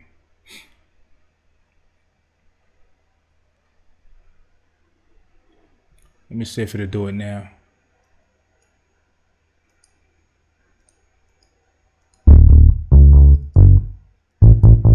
Okay. I didn't know what that was, but anyway. All right, so if I spread this sample loose, right? And, in Reason, you go to slice edit, you get your little edit markers. If you want to do them yourself, you take them all off and you chop it up. So whatever you chop up, you got a few options. You right click and you go to bounce. You can bound the clips, the MIDI, Rex loop, basic samples and stuff like that, and blah blah blah. And then once you chop the samples up, you go to song samples. You open it up right here, then whatever instrument you bring in, you got to open up the rack. Normally it's the Kong, they chop the samples MPC style, or they use the NXT. And you got to drag each sample, and you got to drag only 16 samples. You got to drop them in one by one. And there's tricks with that too, because you got to have this set up a proper way. And if you wanted to play a certain way, so you got to save this Kong as a preset. You got to have certain things set up, all that type of stuff. And then you got to have the right tools down here in each one of these squares, so it can get that old MPC style feeling when you're sampling. And then it's another way, it's a new way you can sample. You can actually open up the mimic. And when you open up this mimic, let me clear this out right quick. Reset the device. What I like about the mimic, you don't got to go through all the extra steps. You can actually just go to sound. You can go to, let me see, I'm gonna go to an old school song, right? I'll go, open up a James Brown. I don't own the rights of this. See, that's another thing, like, hold on. So you click right here. That never fails, man. I hate that part, man. So I have to open up an audio track and select the audio track just to open up the audios on this track. I don't know what, hold on, let me get it right. See what's going on. Let's not open up my music. What's going on? It's doing that, but it's not opening up the James Brown.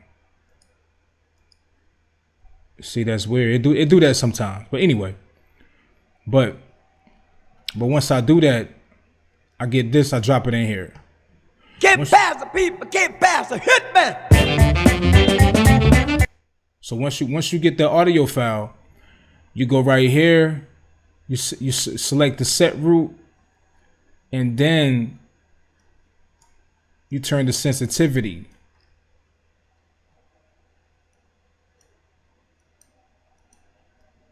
You turn the sensitivity, but you make sure you select slice first. And you do that, and you turn this. And now once you press the keys, it would play each one of these samples. It would play each one of these samples in here. Each one of them. But I don't see an option where you can do these bar for bar, or 1.5 or 1/4 or 1/16. It kind of like it do it itself, where, you know, sometimes you might want to stretch that bar, make it a little longer. But you can, one thing you can do, you can stretch it out like this, and then each slice you can make it a little longer, shorter, stuff like that. Hold on, let me make sure. So you can do like move it to the left, make the sample longer and shorter. And as you plant it on the keys, you can hear how it sound as you moving this left and right. So you can get an idea how that sample sound, because it might don't cut it precise. That's why sometimes I like to chop samples up in bars or stuff like that. So, you know, but anyway, it's based on the skills regardless. But I'm just showing you the options of how ways you could chop samples up inside of Reason. Many ways you can do it, but people normally want the MPC style of the old school way of chopping samples. Now, if you're in Studio One and you drop this audio file right here, you can just go, you know, you open up, you got your pads. This is your drum machine, and this is the Impact XT. Impact XT got A through H. So 16 pads in each one of these letters. So normally that's like 100 and something pads, if I'm correct. 100 and something samples you can chop up and drop in here. So that's what you really want, because you don't know, you know, unless you know exactly what you want to sample. Sometimes you just want to chop something up, play it, manipulate it, then you can come up with a crazy idea. But sometimes, you know, you might know what you want to sample. You already know, you go directly to it, select it like this, cut it, then drop it inside here, because you already know what you want to do. But if you don't know what you want to sample, you're just trying to come up with an idea. Close this. You select the sample. You go right here. You make sure you set this as a bar, 1/16, whatever you want to set it as. You know, I'm going to set it as 1.5. You set it to bars. And then you go to audio bin. And you select slices.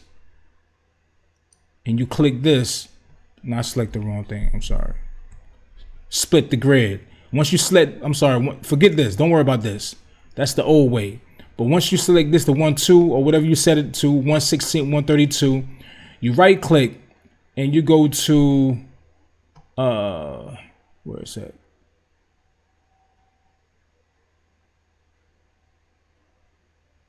Give me 1 minute. Let me find that option. Event. Is it right here? Yeah, split the grid. I normally have this as a shortcut, but you press split the grid. See how I split it? Then once you split it, you highlight those. You open up the pad, and you hold Control. No, you hold Shift on PC. No, I'm sorry, Alt on PC. And once you get it right here, you see it say replace samples.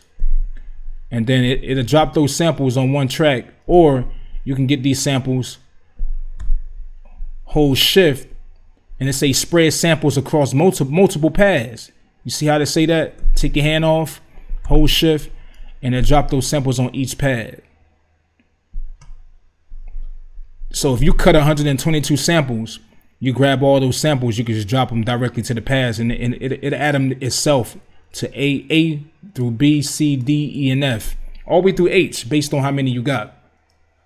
Or you can right click and say send to sample 1 or send to impact. If I press send to impact, it only chops up the samples one way. And normally sometimes people like it that way. So you press send to impact, it chopped the samples of that sample right here. So it's got A, you got B. As you can see the samples. And then you still can spread it out. Each sample you want to go to, or whatever you selected. And in the same way in Reasons, make the sample longer or shorter. And you can manipulate each one of these on your keys. You also have follow tempo. So whatever your sample you're dealing with, you can press follow tempo and make the sample go with the tempo of your music you already have set. So that comes in handy when you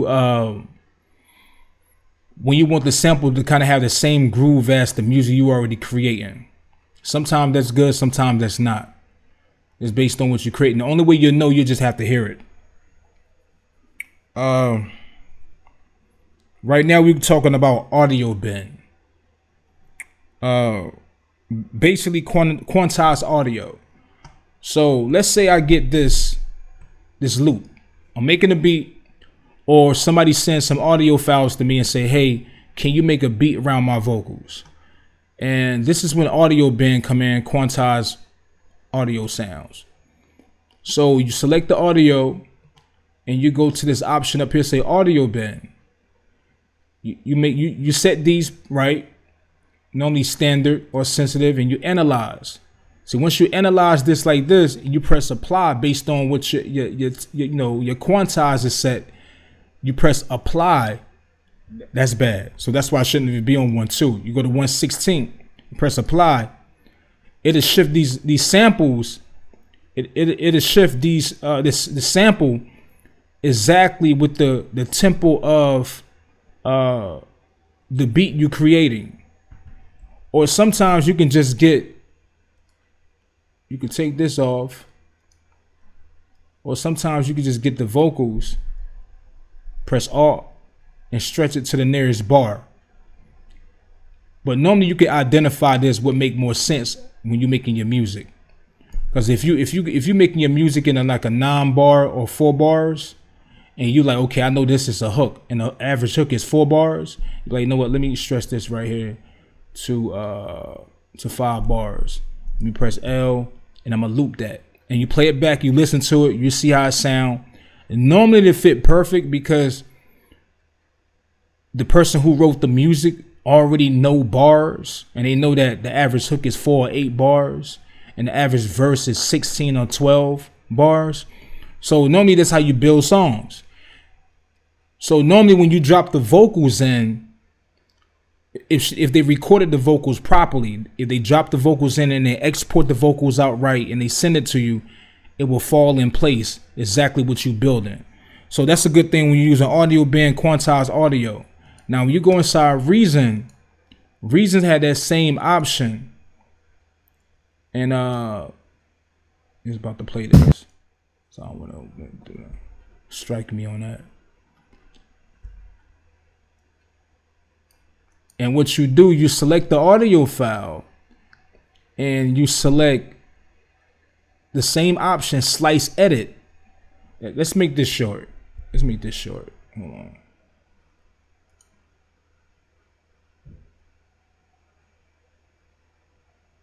Let me redo that input.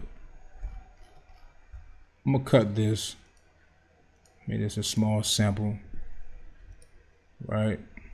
Spread it out. So you press slice edit. So it's gonna find the next. See how I do it? It find those perfectly. Some might, most sound good, some don't. But like I said, if you don't want it, you take it off. You press delete. But once you get these, you just press. You open up the Quantize. Go to the window.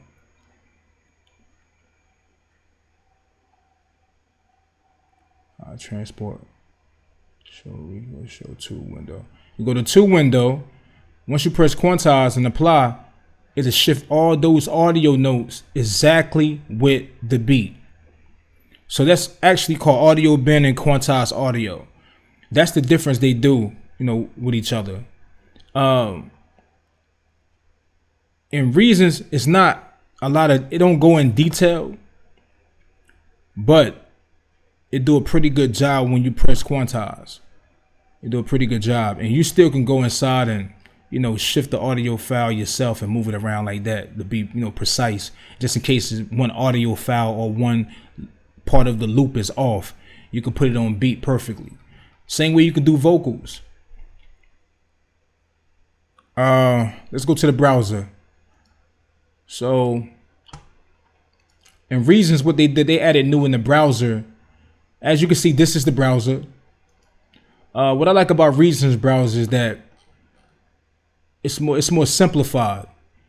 You can go inside, you can click on whatever you want to click on and just drag it, and now you got another folder that you can click on to have access to your other outside samples and sounds. But they created something new called a search. But what the search do, the search can search through all location folders. Most browsers, you got to click on each folder that you want to search in. If you want to search in the instruments, you got to click instruments. You want to search in effects, you got to click effects. If you want to search in your samples that you have on your external drive, you have to go find that folder, click on it, then type in a name, then search it, you know, so on and so forth. But Reasons add an option called all locations. So you select all locations. So that means that anything that's in Reason location, or anything that's on your desktop location, anything that's on your external drive location, it automatically put it in its memory. And you type vocals, it will pull up everything that has to do with the word vocals. As you can see right here, instrument patches, effect patches, got something to do with vocals, backing vocals of each instrument.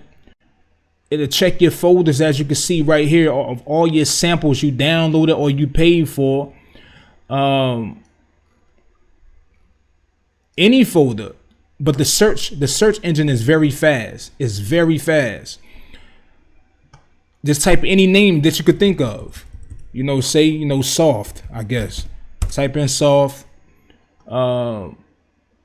It'll pop up, look, Killing Me Softly, Come Softly. Anything that got that word, it was search for it. But the only thing about it, when you save the presets, you can't add like hashtags to them. So for example, if you got a sound effect or a sample and you say, we know what, this sound harsh, you can't put, you know, love this sample, then hashtag harsh or hashtag rough. So if you're looking for that type of sound, it'll be hard for you to find it through your selection of thousands of sounds. You got to really just take your time and search, because they don't give you no option where you can hashtag things to filter things out even more. That's the thing about it. So you do a lot of searching inside Reason for sounds and samples, unless you just automatically know where they at. But when people got thousands of samples, man, it get out of whack sometimes. Now, in Studio One, the browser is on the right side. As you can see, you got instruments, effects, loops, files, blah, blah, blah.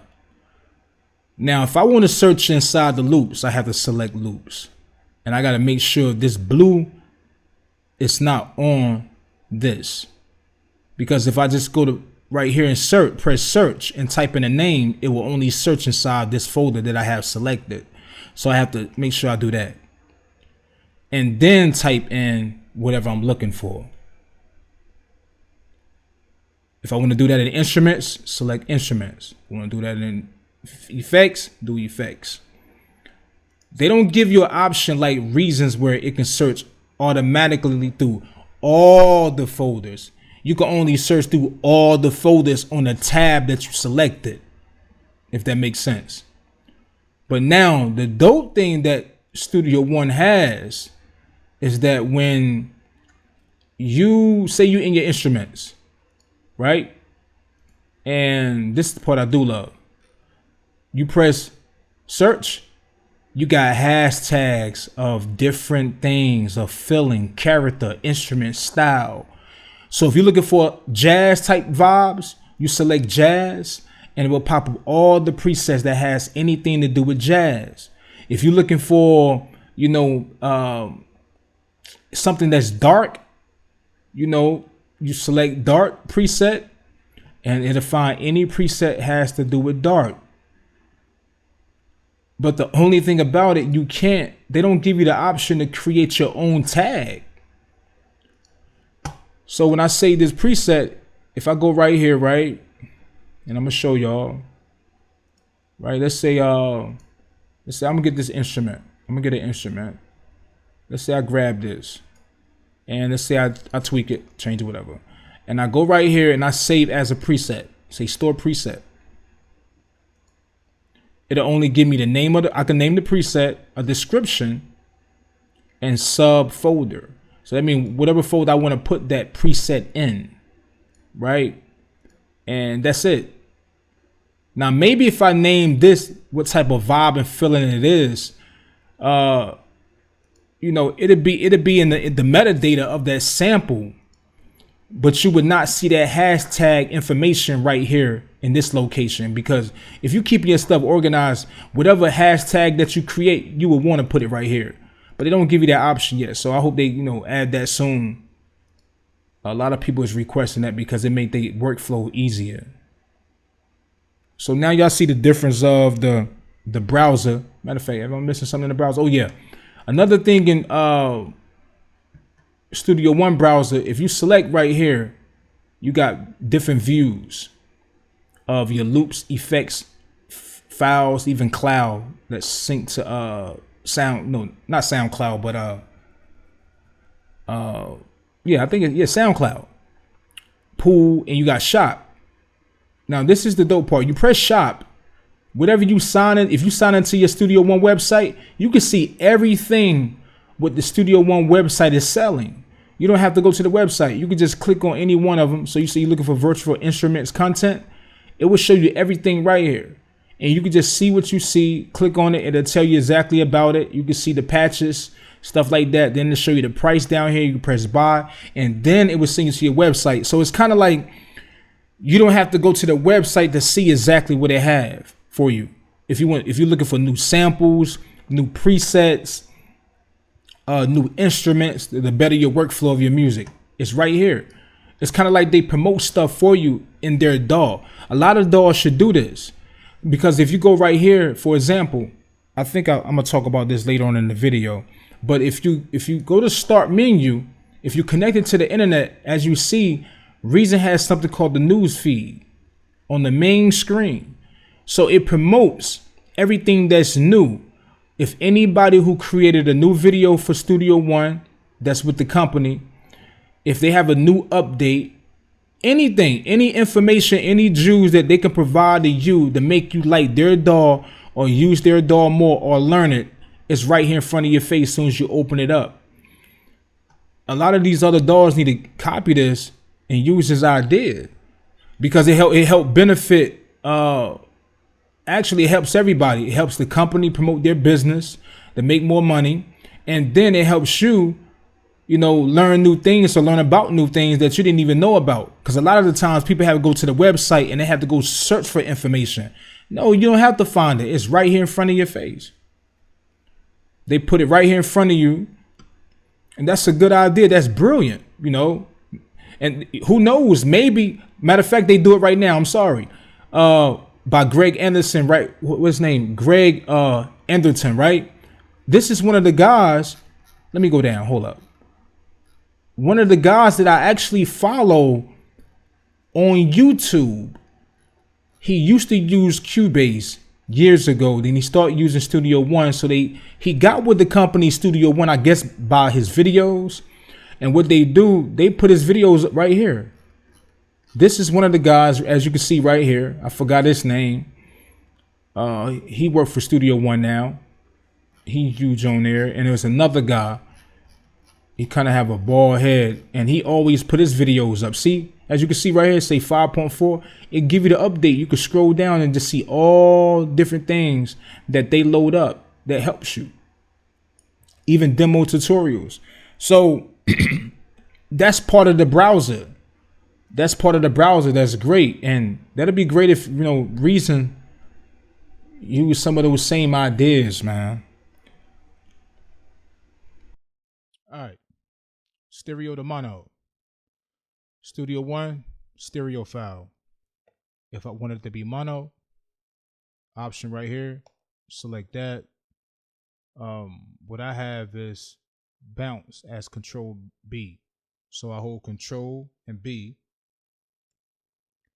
mono. That's how you change the file into mono file. If you want to bring it back, just press Control Z. Or if you already once you change it to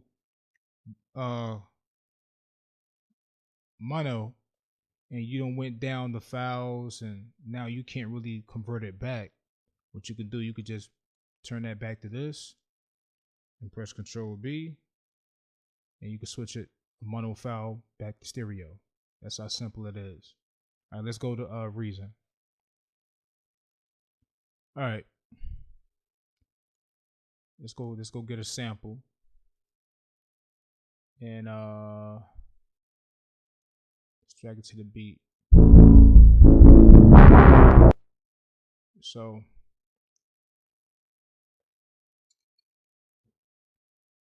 this is the stereo. Normally what I do when I receive vocals inside Reason, and I'm like, okay, well, or a sample or a bass, and I'm like, I need these to be mono. So what I would do on that track, I'd be like, beat mono. I name them all mono that I want to be mono. So when I go to the rack and I turn it around, it'll say mono right here. It'll help me identify it faster. So once I do it, I bring this down, and what I do, I hold shift and I bring it right here. Once I hold shift and bring this right here, and I do every one of these tracks that say mono, if it say audio mono, I do every one of them like that. I go down, hold shift. It'd be dope if you could do this simultaneously, because if I can just, open this one, and if I can compress shift, select all these like this. See how I can select these? If I could just only go to hold shift and do like this, and it'll link all these together. It'll do that small things like that with Reason need. So you do it like this. Once you do that, you go to file, you go to export bounce mixer channels. And when you go to export bounce mixer channels, you say bounce to, you select new tracks, right? And what you do, you select every track that say mono, mono, mono. And then once you do that, you I'm gonna select this one, deselect that. Once you select this track, okay, mute original channels. You mute original channel. You make sure all these settings is where you like it. Song start to end marker, and you press OK. And it bounces to mono. Now, the tracks that you want them to mute, you can't hide those tracks and like move them out the way. So now the track is bounced to mono right here. Go to the sequencer.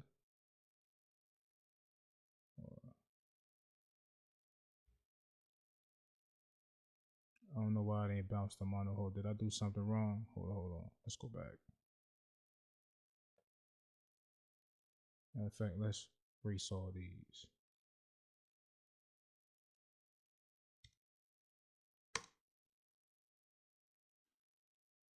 All right.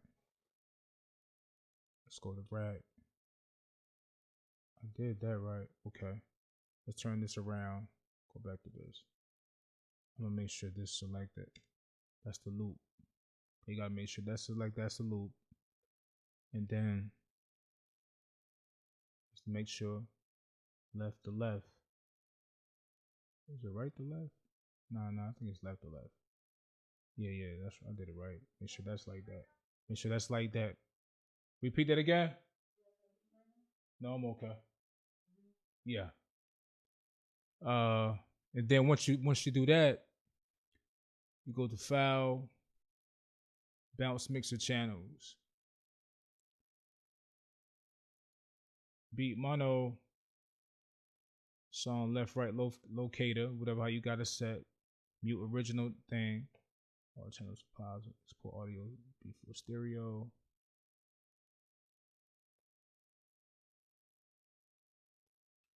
Press OK. Turn it around. Hold up.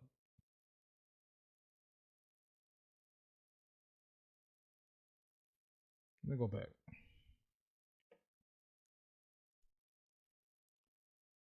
Now let's mix the channels.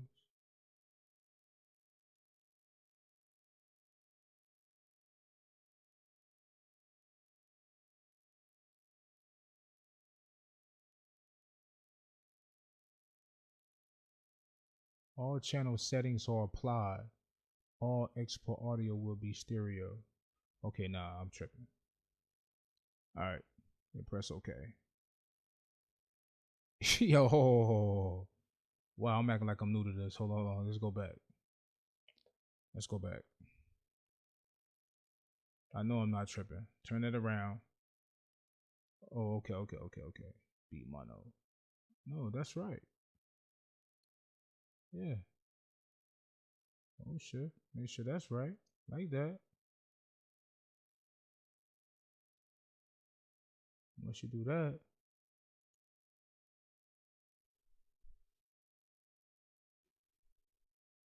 see you bounce.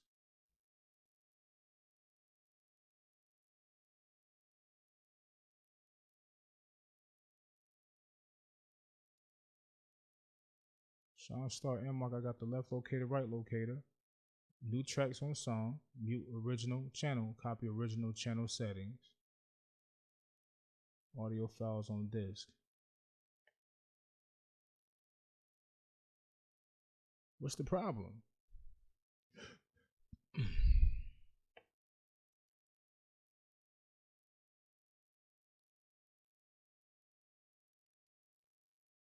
Stop making the track mono, man.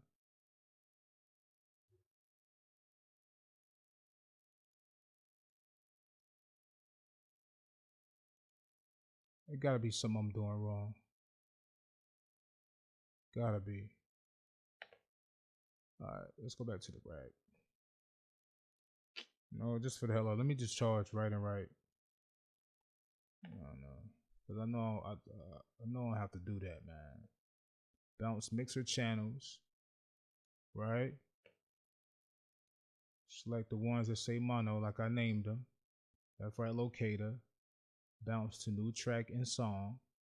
Right? Audio files on disk.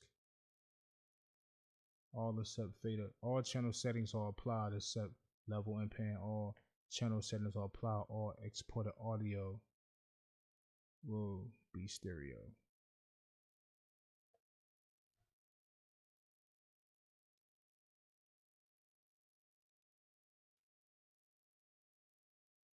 Yeah, something ain't right. Yeah, something ain't right.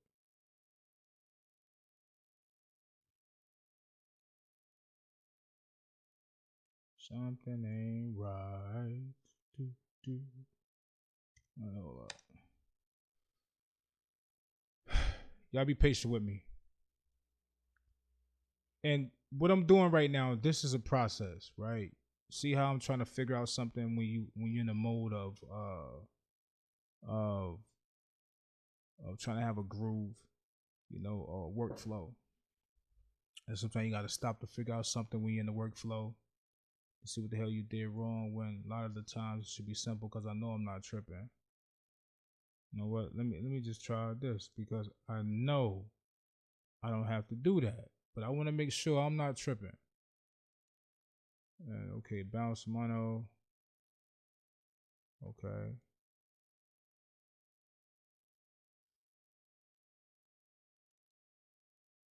Yeah, that's the crazy. Nah, why I do that? See, something ain't right. Something going on. I don't know if it's connected because I got both of the doors open or something like that. I don't know. It might be that. Because again, you know, I open up the rack. I did like a crossfade type jump. But this is right. This is right. I know it is for a fact. That is right. And this track,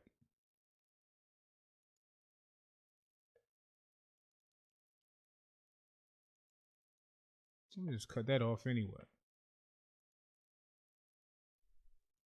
Bounce. If I'm not, I won't even select the beat mono. I know you're supposed to select it, but I can't press OK without selecting it. So duh, you're supposed to select it. Mute original channel. New tracks in the song. I want a new track. Range to bounce. The left locator and right locator, which is I have selected. Left locator, right locator. I'm not using the N. Okay? Let's say all channel settings are applied because you want everything that you got set when you bounce it applied. But let's say right here, exported audio will be stereo. Adjust the gain of each exported file so the maximum level is 0.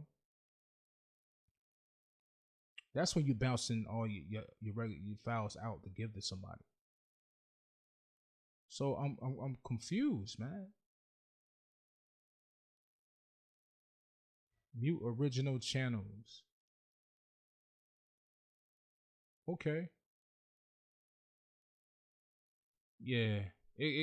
This has to be a bug. If I'm doing something wrong, I know I'm not tripping. If I'm doing something wrong, make a comment on this part about this, man, because I done did this a few times and I know I did that right. I know I did that right because on the rack, you have to turn this around left and left. Only one selected, the left and the left, or the right and right. If you want to do the right side or you want to do the left side of the audio. Once you do that,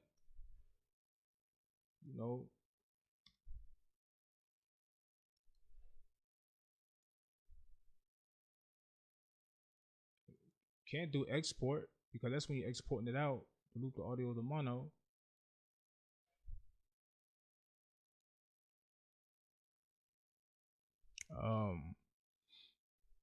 Bounce, loop left, right locator.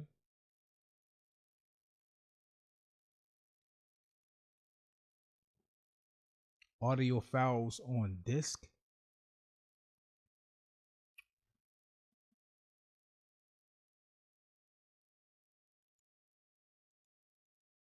Yeah, that has to be. Matter of fact, hold on. Is this?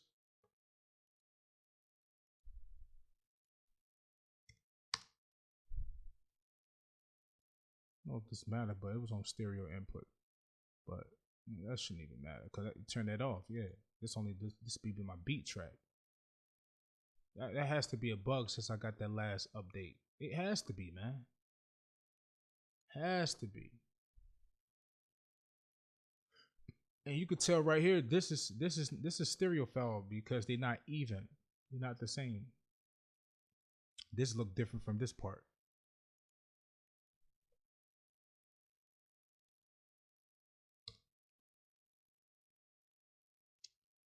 Man. Bounce mixer. Try one more time. If not, we're going to the next step, man. If y'all see anything I did wrong, let me know. I'm gonna select all again. I don't know, just for the hell of it. All except fader selections. Okay, only set one. Let's set this one. Left locator, new tracks and song. Mute original channel. Okay. Audio files on disk.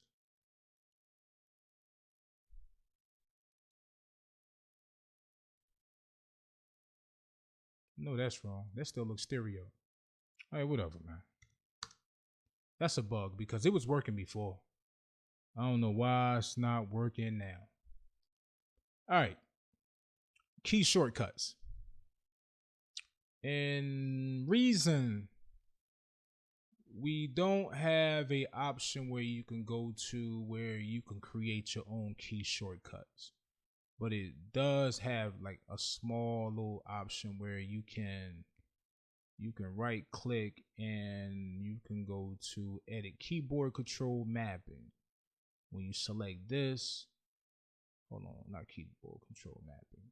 When you go to option, enable control, is it this? Yeah, this, right? It's called keyboard control edit mode. And you can kind of, select, like right here, I got A as my record, D as. So you can do a few things, not too many you can do. Only a few options you can, add this to. But reasons come with its own, already, keyboard shortcuts that you can use already made inside the system. So if you're coming from another DAW, you might have to just get used to a Reason work or buy one of those keyboards that have all the Reason information on there already. And I'm gonna be real with you, like some of they commands is already decent, but at the same time, still people don't want to work it that way. If they wanna use if it's slice, they want to use S. If it's copy, they want to use C. People work different. Like if you want to duplicate something, you want to use D. Browser, press B. Mixer, press M. Or I use tab to open up my mixer. So if you want to use those type of things, that's what you have to get used to and realize that you can't really do key command shortcuts in 2021 in my DAW Reason. Studio One, you go to Studio One, keyboard shortcuts, or you can press K and you can shortcut any damn thing. Any option, just name it. You can shortcut it, add whatever you want to add, do anything. You can also bring in Cubase, Logic, Pro Tools, and Cakewalk. You can import their shortcuts in, and you can use theirs that you was already used to.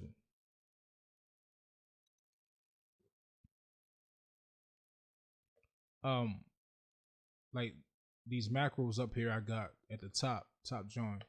These is my shortcuts. That's another way of shortcut. You can add a macro at the top. And then what I did, I put my own logos by the macros. I download these icons online and I put the icon next to it by adding icon. And then I go find which ones I want to use. So what I did, I put the most important things to me that help me function right and operate better. And then everything else I can't get too quick. I just, not name events. Do I have it? Yeah, actions. I go right here for different actions, and I want to get more depth into options. But as you can see, my main thing is add arranger. Arranger, what that's for? If I select this track right here, boom, I can add a perfect arranger. It's funny, I don't even use this as much, and I need to because I don't know why I find myself doing it the long way. I go right here and just draw it, but I don't even have to. The note, that's the note. But draw it when I don't have to, and sometimes you got to be precise with it, and that's dumb. I don't think about it when I could just select the track and just press arranger like that. Add Melodyne, fill with notes. Fill with notes is when I'm doing beat production, and I can come up with like different notes ideas. I can convert those notes to pattern and convert it back to notes. If I'm doing MIDI or whatever it is, I add velocity to it, because sometimes when I'm dealing with audio, I add MIDI to it. Apply my scales, apply chords to the chord track. Got volume high and low. When I'm recording vocals, if I want to, if these vocals is coming in like this for some reason, they're a little lower than what I expect. Like for example, like let me go back. Select this. Let's bounce this. And let's say sometimes the artist got a good take, but they kind of rapping a little low like that. And I could just press this, kind of raise it up like 3 steps. I could just boom, boom.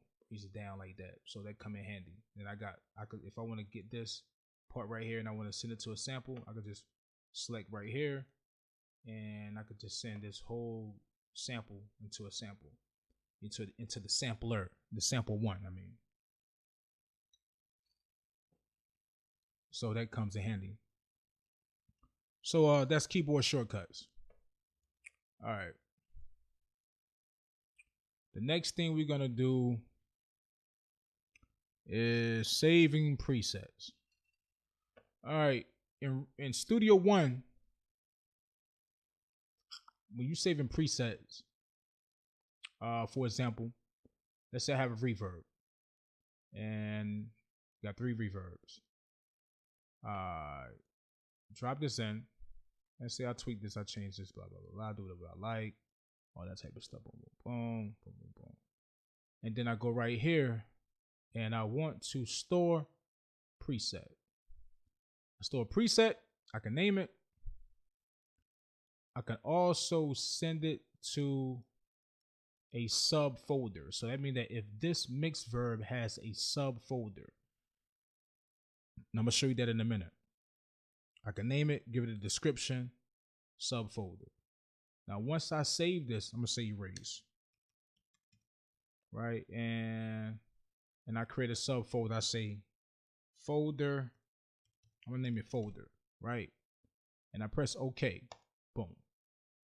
When I open up Mixverb and I click this arrow, you will see folder. And you open up folder, say erase my preset. So the presets that you save will save with the stock presets that come with Studio One, which I like. I like when they do that. The presets save with the presets inside Studio One. Then on top of that, right, I'm gonna show you how organized it is. When I save this preset in here, when I go inside my drive where I got my data saved, I go inside my Studio One folder and I go to what the folder say preset. I click presets. Everything that I save as a preset, Studio One would save it automatically organized and create a folder for it. So it's a preset in Studio One right here. And I'll open up these, all my presets that I save. And if I go to Mixverb and see, say folder, and it say erase.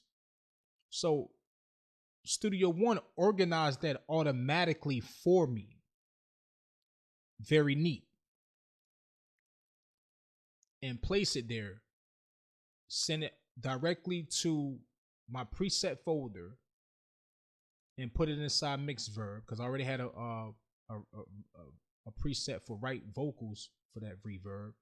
I did a while back. And now I have a folder, say folder, so on and so forth. Right? All right, so now let's go back. So I'm gonna erase that. I'm gonna erase that preset. Delete that. Delete that out. See, now when I delete that out, it deletes out. It's gone. And it also delete outside that folder that it was in. So you can delete it from here. All right, now when you go to some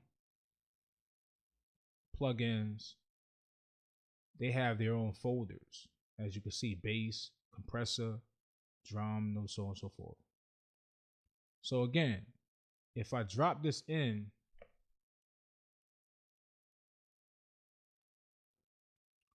and I tweak this, and I want to save this as a preset, store preset, when I click right here, now you'll see the folders that you can save it into. You got those same options. You can see it right here. So that's a good thing. So saving presets it worked like that in Studio One. And also you can just grab a preset, drag it over and drop it. Or you can get a preset if you have a loop sample, you could drag a preset to the event. Like for example, like if I get this sample and I get this sample and I cut, I say, you know what, I only want a preset effect on this blue part. So I can go to guitar, loop. Oh no, I'm sorry, the wrong thing. Go to effects, I'll go to, this,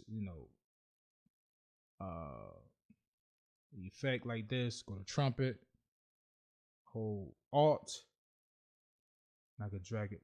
No, I'm tripping. Hold on. Is it Alt or is it Shift?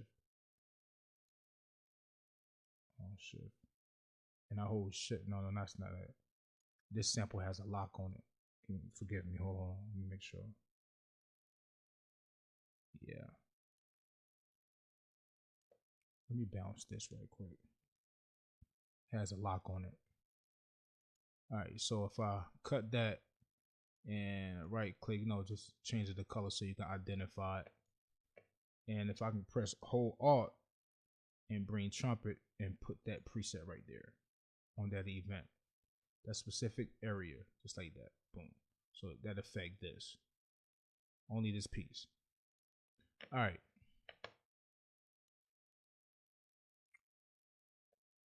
In Reason, if so go get effect. If I put this on here, turn it around, and I tweak this, whatever I want to like it, things I like. You notice that when I drop this effect in here, Reason's dope. I like this. It will pop up the presets in the folder for you. That all the presets that comes with the alligator, it will open them up for you. I like that. That come in handy, man. Studio wants you to do that. It'll go to those media presets already right here for you, so you can drag them and drop them in. So now, if I want to save this preset that I did, I like it, I want to save it. When I say save patch, I have to save this preset in my own folder. So that means that I have to go to library, wherever you save it at. I go to a music library. Well, I don't have mine saved right here. What I do, I go to my drive. I go to my main drive, and then I go to Lost Leaders folder, and I got a folder called Reason. And then inside Reasons folder, I got a folder called Presets. And then presets, what I do, I go to Effect Presets, click right here, and then I create a folder called the Alligator, and then save that preset in there. So I see I got everything organized already. And so I create folders for combinators, folders for patches, presets, sample, screen for blah, blah, blah. Even I got crazy refills for, you can't see it right now, but. So once you save it that way, in order to pull these presets up, you have to go right here. So if you already in the alligator and you got it open and you open up their stock presets, you might have a tendency of forgetting that you got presets in my preset folder that you already have. So sometimes you just got to get muscle memory to remember. So I go to effects, open it up, go inside right here, get the preset, try that one. Like that. Like for example, like I'm gonna go to instruments, I'm gonna go get a maelstrom. Right, I'm gonna drop the maelstrom in, right? So you drop the maelstrom in, peep game. It opens up all the stock presets for the maelstrom, right? Dope. Now, oh snap, I got other presets for the maelstrom that I downloaded. Go to my preset, go to download refills, 101 maelstroms refill. I click right here. I got different folders of hundreds and thousands of presets right here. Boom. Different folders, look, of maelstrom presets. That, you got to remember that you got them right there. Why? Because they're not saved together. They're not saved together at all. They saved in a separate place. It's kind of like your own folder of samples. Because I already have a folder of samples right here. Sound effects. So in sound effects, these all my folders that I collected over the years, I put together of sounds, samples, anything of waves, samples, sound samples you want to use. Soul keys, MIDI files, so on and so forth. All these type of things. So that's how you got to save your presets inside of Reason. So you be the judge what make more sense, what you think. All right. The next thing is mastering meter. Let me delete these out the way. All right, mastering meter. um or meters that you look at to help you master. See your levels, give you better information of your levels of when you're mastering, or just meters period before you master.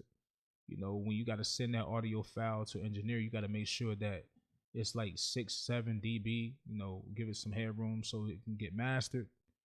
Um, so basically, we talking about meters. In Reason, you have this meter right here. It's a meter where you can read, but it's to a certain extent you can't read it. And everybody know who use Reason know that the meter, you know, it's not the best meter, but it still can be used. And you got the peak meter, the peak, 5-second, infinity, stuff like that, the VU. And also you can go to the mixer and look at it in this perspective, right? You can look at it this way. This is the stock. You got the peak, you can change the mode to VU, so on and so forth, VU and peak, and it's levels to it, when you're looking at the meter. Now, what some people do, they go to RE or they download their own meter, and you go to utilities. I got something called the Spectrum, which is cool. I didn't download anything for the meter, but normally they download their own meter that they can use, help identify the levels of the audio, because the stock is levels to it. I mean, I can use the stock and I can read it pretty well when I'm raising the volume up, after I'm mastering the information. I can read it pretty well. But it's just a little different, right? To each his own. But like I say, most people, they go to RE, they go get a better meter that they can read, that can show you exactly the true levels of what you're dealing with. It'll show the decimals. It'll show decimals of the numbers real small. Like, it'll show the decimals as they move up and down. Right here it just show the numbers, they don't move. You don't see no option where you can see the numbers where they going up and down. If you go, let's go here, what you see is what you get. 21 years, I mean, not 21 years, but 2021, like, Reason's been out for years, and they know music and analog. So, it should be already common sense. This meter should already be better than what it is. But I still could master in it though, because me, I focus on more stock stuff. All right, so let's go to Studio One. Studio One, you have the meter right here. When you playing stuff, let's turn that down. That's too loud. Turn that down too. That's killing my ears. And you got this simple little meter, small meter that you can use. You can make this bigger and make this narrow. Then what you do, you see the meter this way in a bigger perspective, like that. Also, I have this called a level meter that I double click on, where to show a bigger meter that you can use and change the K20, K14, K12, R28 correlation and stuff like that. And you can see what you're really dealing with, before you send it out. And then on top of that, what I was saying that Reason don't have, like, if you see right here, it'll show you the numbers of that sample plan. See right there, 43.7. Those will move up and down, so it's easy to identify what levels that meter, the meter really is. So now let's go to a bigger level. When you go to the mastering side, let's raise. We're gonna send that to the desktop because we don't need that folder to be in with the other ones. Go to the meter side. Now you got the mastering meter. And what's dope about this meter is that when you bring a sample in, you see files. Let's go.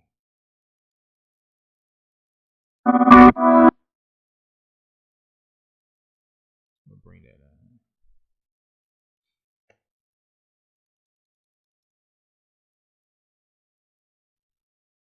So I got this sample. Let's bring this sample down because I can tell it's loud.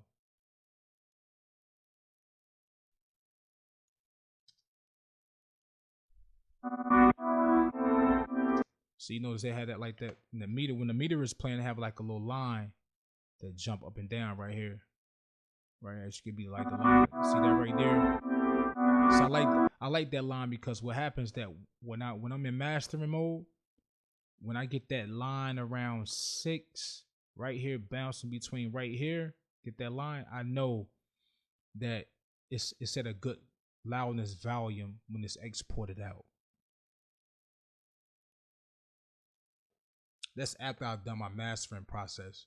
You know, I know that's a good volume of this sample once I get it right there. So yeah, it's many levels of the meter. 50 dB, 72 dB. You have fast, medium, slow segments. Well, this is the graph. But you got, like I say, you got KRMS, K20. So like I say, in Reason Studio One, you both can get it done if you know what you're doing, but you know, you just got a better understanding of how the meter work inside Studio One. The next thing is Ripple Edit. What is Ripple Edit? This comes in handy. I'm gonna give you an example of what Ripple Edit is. I'm gonna drop these in. I'm gonna drop 3 of them in here. Ripple Edit. My mouse is moving slow and stiff.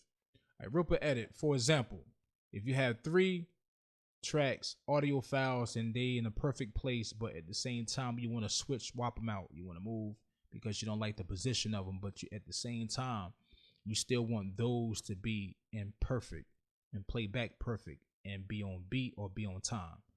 And for example, you know, if I want this third one to be first, I can actually go right here, go up to first and switch it out. And they will all be in the same spot. Let me bring these closer, you know, like this. You know, when mastering side, Ripple Edit is automatically in Studio One. So go right here. If I want to bring the second one to be last, and just switch it out just like that. Perfect. And they will blend in the way you set it up, where you add it, where you design, you know, how you blend everything, all that stuff still be right there. And that comes in handy when it's, you know, time consuming when you're trying to get something done. So now let's go back to the regular way before you do any mastering. So let's say I got this file and no, I'm gonna change this to another color. Say you got these files, right? And you got them set perfect on the grid and they moved around and you like the way they are, but you say I want to switch these out. Matter of fact, you might be mastering your songs in this view. You might master your song. You might don't even use the project side. You might just use it this way. For example, this might be on this track. Hold on. This might be on this track. So you might have beat 1, song 2, song 3. And a lot of the times, if you be like, I want this joint to be second, when you switch it, it'll be off like that. You like, dang. You see that? When you really want this one to start first, so you gotta, on certain doors, you gotta move this down, then you gotta move this one up. So now you don't knock them off their grid of how you kind of blend them together and stuff like that. But when you use Ripple Edit, the option is right here. It's called Toggle Ripple Edit. And you get that and you say, hey, well, you know what? I want this one to be second. And you get it. You know, hold on, let me get it right.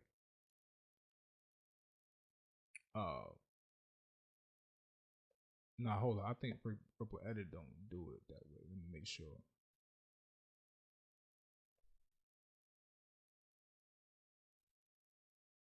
Okay, yeah. On Ripple Edit on here, it don't focus on that part of placing them correctly like that. But what it do, for example, let's say you have all these on the same track. And let's say you want this one to be second, and you get right here, then it'll shift them over. So you say you want the green one to be second, you want the green one to be first. So you get the green one, you get right here, and it'll move that one over. You know, if you want the pink one to be first, you get it right here. You drop it in front of them. See, now you gotta make sure you drop it right. You gotta make sure you're replacing it right. So you want it to be first, so you go to the green one and drop it on the green one. And what it'll do is shift the green one down. If you want the green to be third, drop it on the blue one, and it'll switch it. That's what the ripple editor is good for in here. Some DAWs got it to another level. They do it the way the mastering side do in Studio One, like Cubase and DAWs like that. The reason why, because they don't have a mastering side where you can master an album. You do everything right there inside the DAW. So that's the good thing about Ripple Edit. Now inside of Reason, Reason don't have Ripple Edit. They don't have that option. Just that simple. When you're using your audio files and stuff like that. Sorry about that. When you're using your audio files and you know, and you copy them, you know, you just gonna have to just, you know, put it in work. You're gonna have to slide this one down, slide that one down, and then bring that one back and stuff like that. So it's all about your workflow. It's all about what you got to accomplish, how much work you got to do, you know, how fast you're trying to get it done. So, but like I say, Reasons don't have the Ripple Edit option in here at all. If y'all know anything you can do different, then that's cool. All right, the next option is hide tracks. Why hide tracks can be very important. That's for when you're recording artists. When you're recording artists and they're indecisive about what they want to use. You got some artists like that, and they'll be like, yeah, record that track, but hold that one, you know what I'm saying? And I'm gonna record another one, and we just come back and see what we need, you know. Yes, we can use comping. You can use comping also. But what if you making a beat with the artist and you using instruments and you using MIDI? You use a sound on MIDI, and they like that MIDI part you're playing, but they want to try something else. And they get to a point where you don't want everything to be confused. Or, for example, might not even be that. Let's say he give you a difficult song to accomplish, where it's a song that he wanted to finish or she wanted to finish, and you had to really put some editing work inside of it. Example, I experienced a situation where I had to take it was vocals left on the track, and he needed to, it was either we record over the vocals, or I find a place where I can loop the whole beat over again, because he wanted to record the song over again, but he didn't have the original beat. But the beat was basically a loop. So what I did, I got the most empty part where there's no vocals, and I looped the whole beat. Okay? So I was cutting that song up. But I say, you know what? Before I cut this up, let me save the original. So I saved the original. You know, once I dropped it inside my DAW, I saved it to the folder, and then I right click and I hit it. Got it out the way. Made a copy first, made a duplication copy. I duplicated, and then I start editing this one. So, and this one's out the way. So, in Reason, you can't hide tracks. The only thing you can do is you can say all these is your tracks, and then say, you know what? These two right here, I might bring these back. So what you have to do, you have to get that, mute these, mute them up, you know, and then when you mute them, I say uncolor them. Make sure they always gray, I guess. Yeah, gray. Make sure they always a gray color, and color those gray, and then minimize it small like that, like this. Then as you go, you just work on what you work on, but they right here. You can't move them out the way. You can't hide them. And sometimes when you doing a large project, that might cause a lot of confusion. To each his own. But that's the best option I can think of now. But when you in the rack, you can't hide them. They're right here, but at least they're gray. When you're in the mixer, they still right here. You can't minimize them. You can't make them smaller. You can't hide them, but at least they're all gray. So when your tracks get bit large, a lot of the times you only want to see the tracks that you're working on. And you can't hide those when you're working with people who very picky and decisive about what they want to get done. And you have to be very organized so you don't mess nothing up. You don't lose nothing. I know I record a lot of artists, and I'm telling you, that damn option right there is very important, man. I'm telling you, I'm not saying you can't get it done, because if you're doing it in reason, make sure you're a very color person. You be like, okay, everything that's colored, I know this is what I'm gonna work with. I'm gonna give you an example. Say you got these tracks.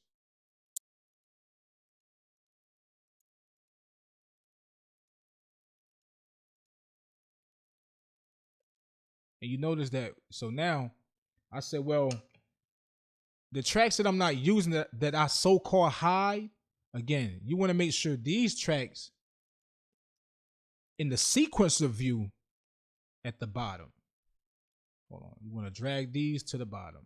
Hold on. What's the problem? Hold on.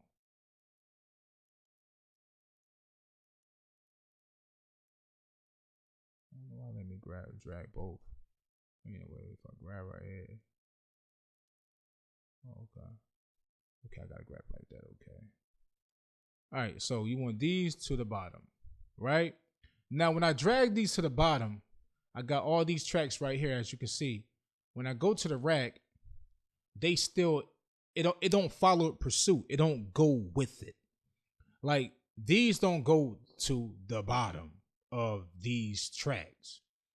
When you go to the mixer, these don't go to the end of these tracks. I still got to go right here and drag these down, that way. Or vice versa if you want them on this end. So I might be like, I get these 3 tracks. I say these 2 different things. Gonna name these blue. You have to really organize your tracks. What I like about Reason is that the naming view is huge. I like that part. And then on top of that, if I want to, how you put the tracks in a group, in a bus, I like how the track is that color and you can see the bit color of what's being bussed. I like that. That's tough. I love that, man. Studio One should do that. They do it in a way, they do it in a certain way, but it's so. This is like, it's minimum. Right here is very important. This red, you get this.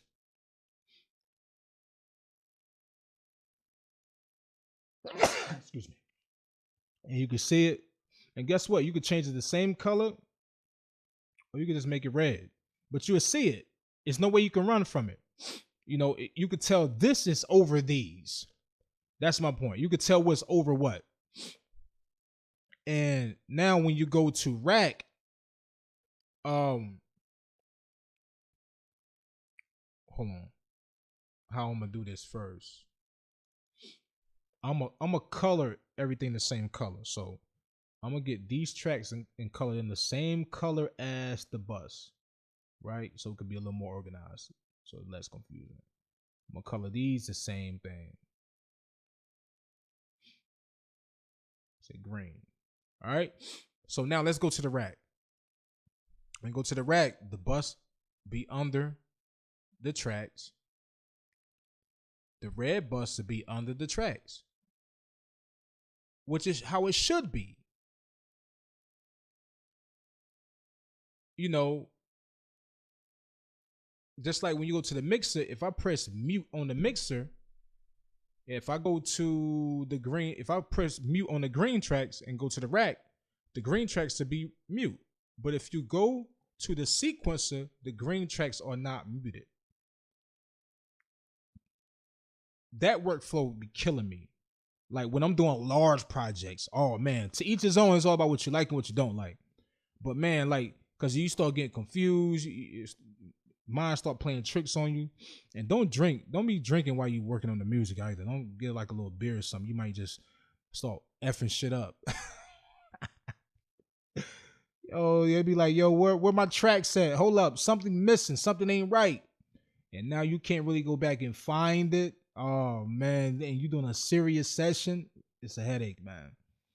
Yeah, so that's the pros and cons of when it comes to hiding tracks. So let's go inside of Studio One. Studio One, remove this, remove this. If I got this track, the hell, I didn't do that. If I got this track and like I was explaining earlier, and I can duplicate this joint, keep original copy, duplicate complete. Okay, what's the problem? Okay. And I could just, what I can do, I can highlight this whole thing and just press, mute this, mute it all and simultaneously, and just right click and just press hide. I can move that out the way. So now I got that. So if I want to go back to that track, all I have to do is press this option right here called track list, or I can go to the mixer. The mixer got the same option right here at the bottom, channel list, and you can see it right here where it's grayed out. And you click right there, it'll bring that track back. You can hide it, right here, the same place. You go right here in the track list. You can see it, it's grayed out. You can bring that track back. So a lot of things you can do. Also, if you testing something out and you like, you know what, I might want to work with that, but I don't know for sure. Again, when you're dealing with picky people, or even you're a picky person, you don't know what you want to use. You got something right here called the scratch pad. You can drag this information over to the scratch pad and something that you just played with. And now you can delete this track right here out the way. I think I could delete this track. Hold on. I can remove this. Can I? No, I can't. No, I can't remove that track. Let's bring that back. Hello. I don't know why it's moving slow. I guess it's because of the audio interface. So now what I do, if I still want to keep this, and I got this idea right here, but I want to do something else, I could just now mute it, everything, and go hide track. And then start with something else.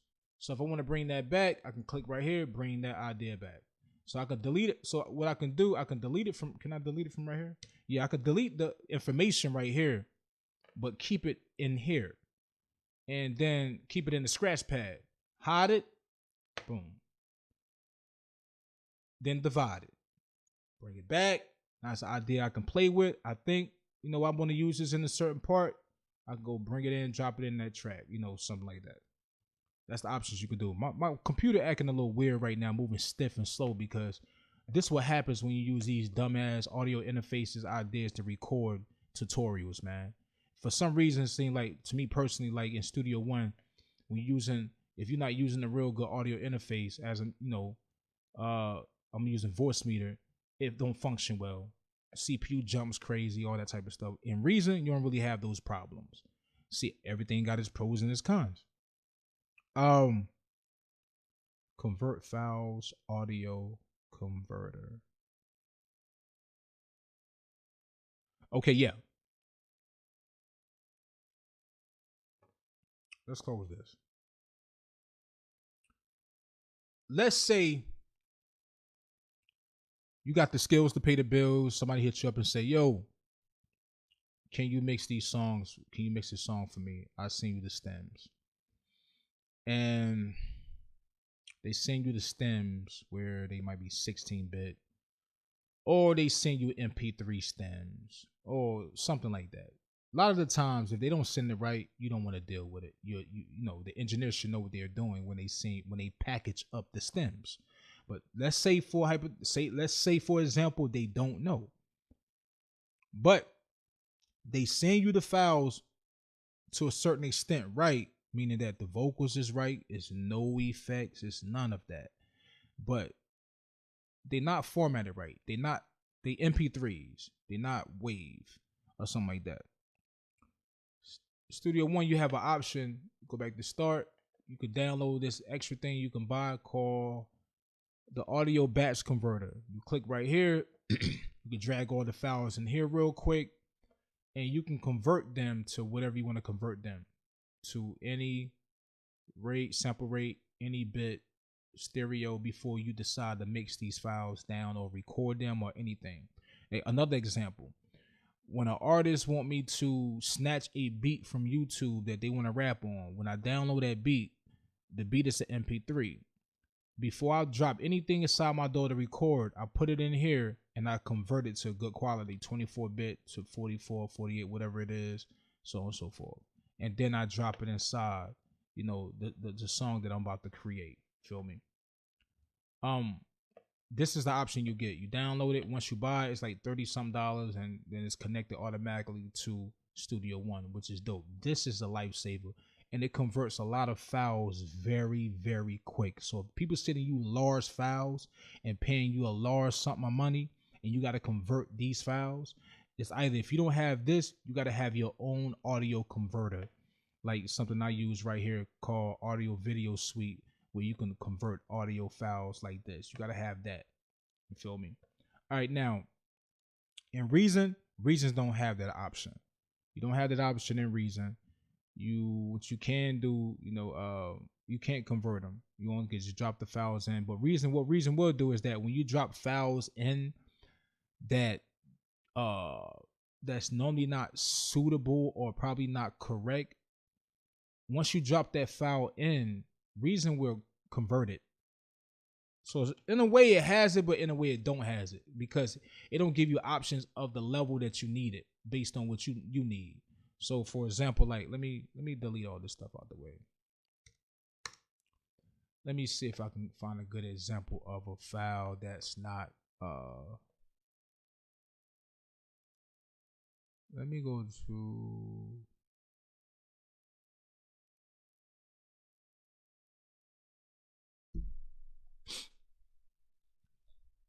let me go to music and go to instrumentals. I know some instrumentals on the MP3, but really convert it.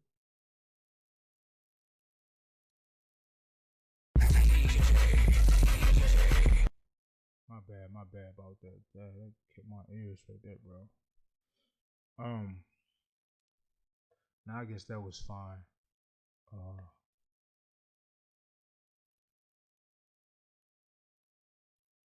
Matter of fact, I could see the information right here. Where is that? I need to see the information. Oh yeah. Hold on. It's looking crazy stuff, man. Let me go right here. See, stereo 16-bit 44K MP3. So it probably won't bother that. Let's see if I can find something that's a different format. I hope I can find audio file. That's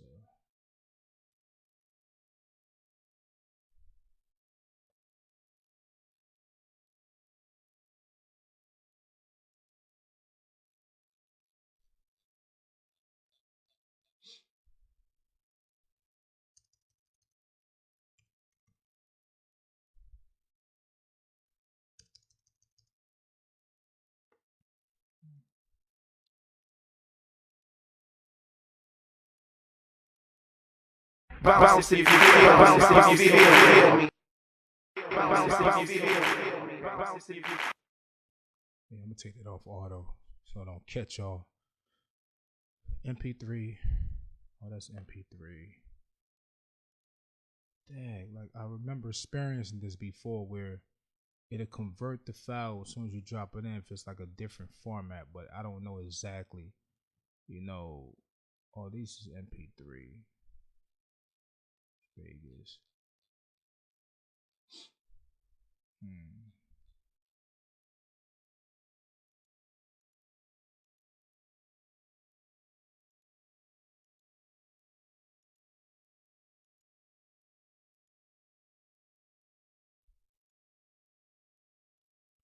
But fellas, anybody out there, test this. Especially if you have, because I can't find no files right now. But I know I experienced this when it's a format. If I drop certain things in, what it would do, it will. I could tell it to export it.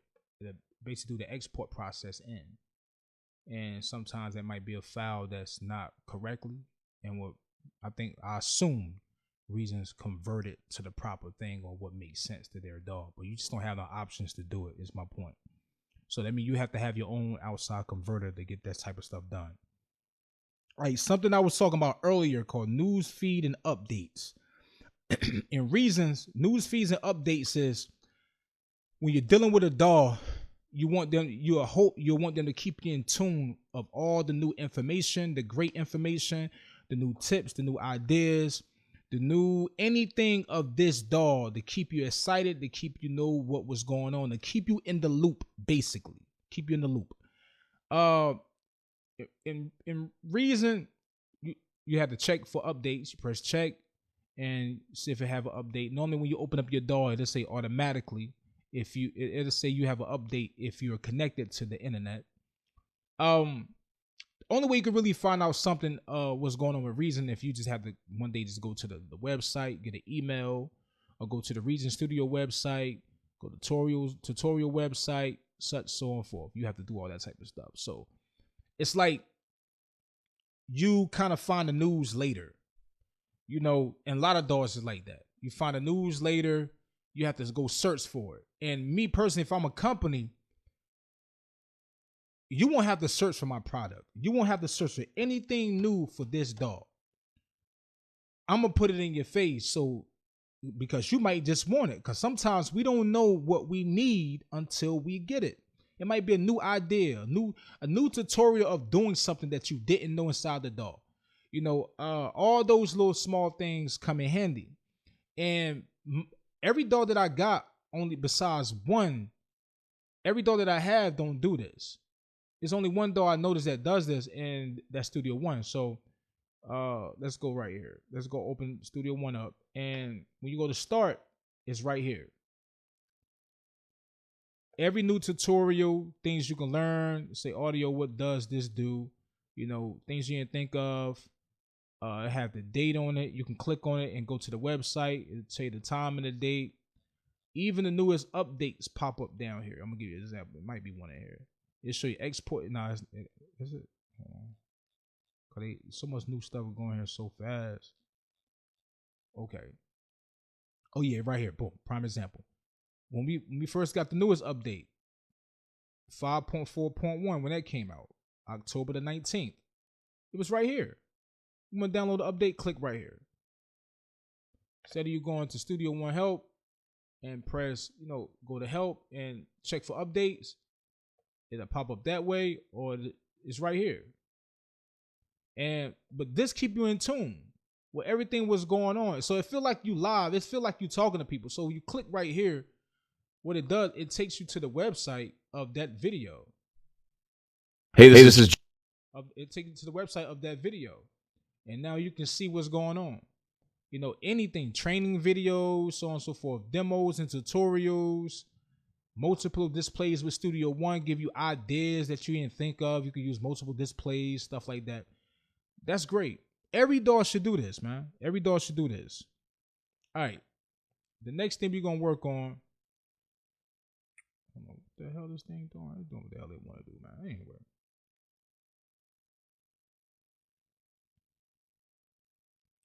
Notes on keys.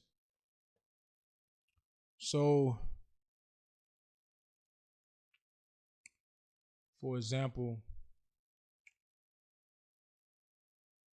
I'm gonna just create something simple. I'm gonna just do like this.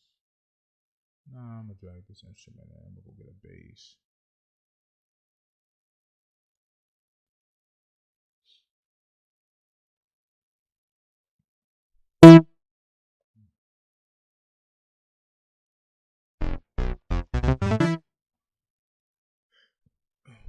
We ain't trying to hear it. I don't know if you heard the sound. Matter of fact, the stuff that I've been clicking on, you probably haven't heard it. I don't know because I got it set up. My intention wasn't to play sound for you to hear. Only hear me. So if I got these notes and I open them up and I create all these notes, typing on whatever, creating the song. As you can see right here, you see C4, C3 like that. But when you spread it,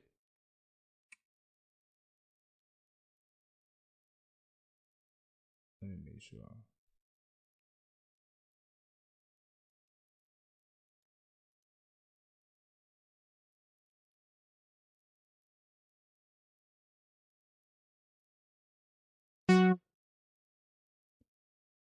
When you see the note right here, if you hover over the note, it'll let you know the note what it's in. You can see the notes like this, like that.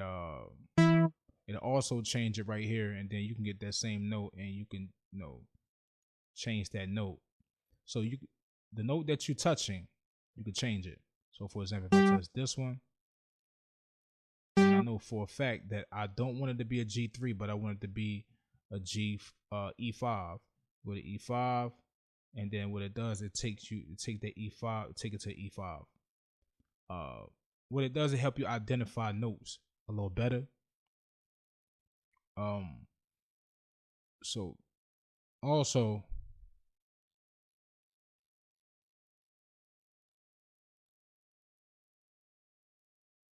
when you hover over the notes on the keys, you can see the note. It'll tell you what note it is.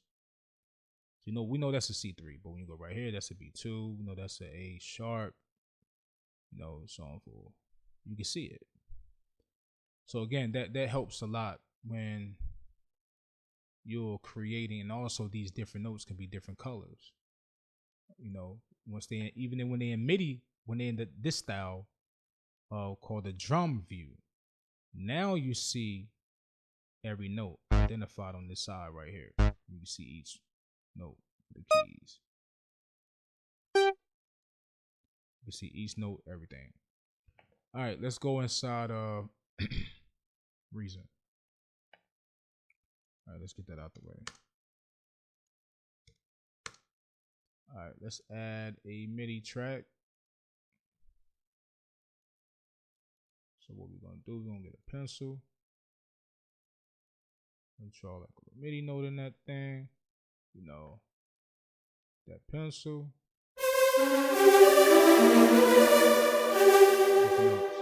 All right, now inside of Reason, if you touch this, it'll let you know. It'll let you know what the note is right here. Whatever note you select, it'll let you know what it is right here. And you can change it the same way, go up and down, like stuff like that.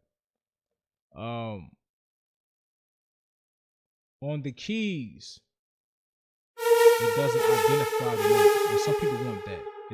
Because as soon as you select the keys, it show you notice it shows you the different icon, and it's just to play the notes of the keys.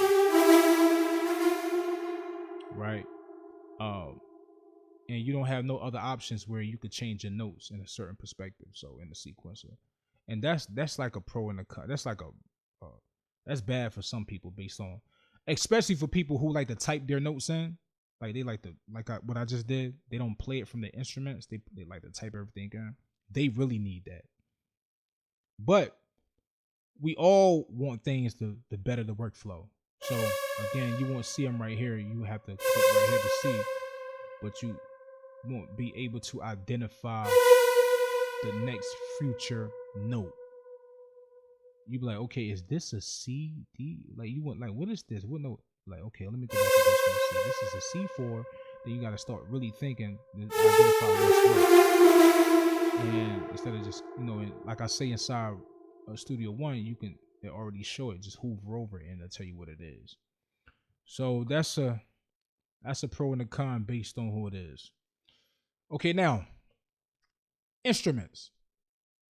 When it comes to instruments, when it comes to stock, already built in, when you buy it in the package, Reason instruments is tough and they look beautiful. Also, some of the instruments that I got in here is from the suite. And then there's a few of them that I paid for right here, like this one, the Maya Matrix, stuff like that. But everything from right here and up are the stock. These are the instruments that come with Reason. Marstroms, anything you think of from vocal assemblies, world instruments, and they look beautiful, man. Radical pianos, any type of idea, style you could think of. Each one of these carry that certain type of style, or they might carry the same thing, like the D-Rex loop, the region drum computer, the Kong crazy drums, drum machine, drum loop machine. You want to loop anything, it's levels to it, and stuff like that, man. And you got a lot of options, man. That's dope. A lot of instruments, and you still can buy more instruments if people like to use third parties. I don't use third parties too much, So yeah, when it comes to the stock, the presets is crazy inside of here for the instruments. It's already it's like when you go right here and just go to factory sounds of each instrument, you open up the NXT. This is the crazy sounds that comes with it of any type of instrument you could think of. That's just the NXT alone. If you go to the N19, you got this crazy world. So everything got crazy stock sounds of different type of instruments. Hey, now let's go to Studio One. Studio One, when it comes to the stock, it only has the impact drum looper, and the impact drum looper actually does everything that the Reason's computer, all the Reason's drum machine does all in one. They idea is trying to create simplicity. Say, why give you a whole bunch when you could just do everything all in one at the same damn time? So to each his own. So when you drop this in, again, you could put the samples on loop. You got A through H. So that's 16 times 1, 2, 3, 4. 1, 2, 3, 4, 5, 6, 7. 16 times 7. It's like 120 some samples if I'm correct. So you could put samples in each one of these and trigger them on your keyboard, your pad, such and such. You can see the sample right here. Affect the sample. You can put loops. You could drop loops in here. As you can see, I got different samples. You can go ahead like Don Goliath, and all these is different loops that you can play, or it might be not only just drum samples, but it's loops also. And if that loop is not moving right, you can just press follow tempo. It will go with the tempo of the beat. So this is kind of like an all-in-one. Now, how can this be like if you like, for example, like the Reason's drum computer, if it's this right here, how can you compare it to the Reason drum computer? Now, how you can compare that drum machine to the Reason drum computer is this way. Is, for example, you got your drum, you got your drum instrument in. If you go right here, select that, right? And as long as you draw that, I got this option say convert to pattern. You convert that to pattern. And what you do now, you got you could add instruments into a drum pattern. Kind of like the Redrum computer. To a drum pattern, you still can change these, pan these, everything, do the same type of information. You can click this instrument right here and add that right here. You can Select that, so you can get depth into it, stuff like that. So that's when they come to play. To each his own again. Again, Impact, you got the Mai Tai. This is stock. Impact, Mai Tai, Mojito, and Presence. That's it. And sample one. Now the Synth Master and the mini bit I added to it. Why? Because the mini bit is a instrument that play old school video game sounds. That's why I added to the scenario. It plays old school video game sounds. And the Synth Master was actually one that I was using that,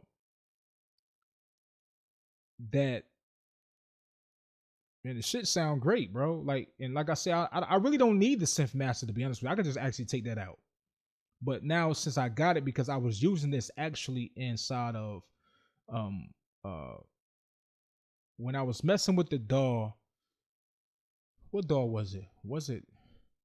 I think it was Cakewalk. Yeah, with Cakewalk. Yeah.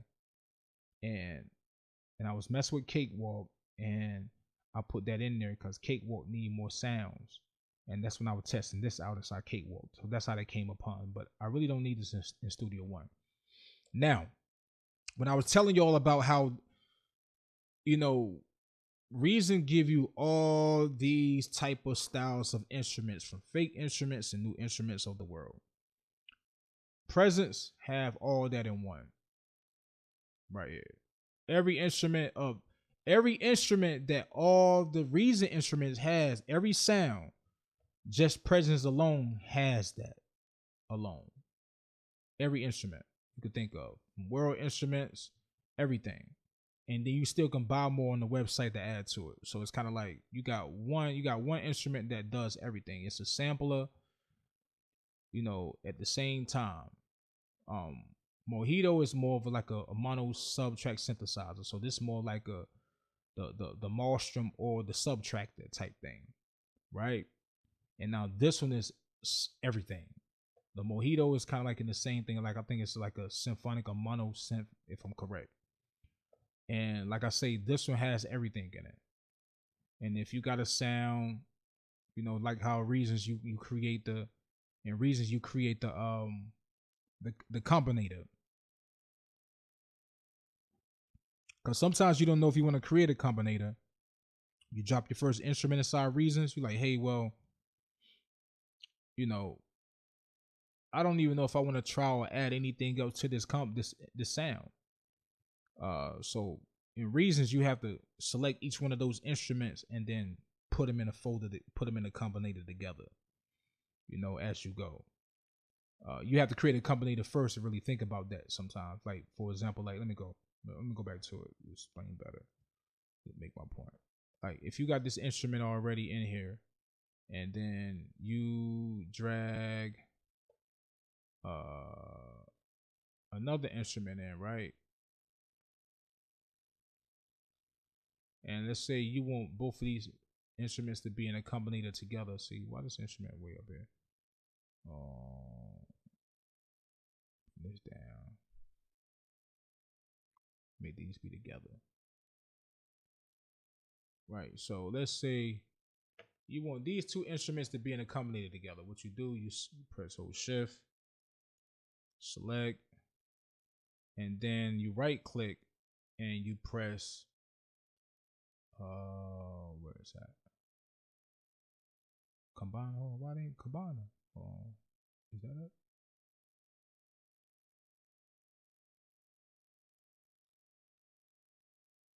If I select that one and shift that one, combine. Oh no, do I gotta just press the instrument? I think I just gotta press the instrument. Hold on. You press shift, press the instrument, not select the track of the instrument. Press combine. Hold up, man, I'm tripping.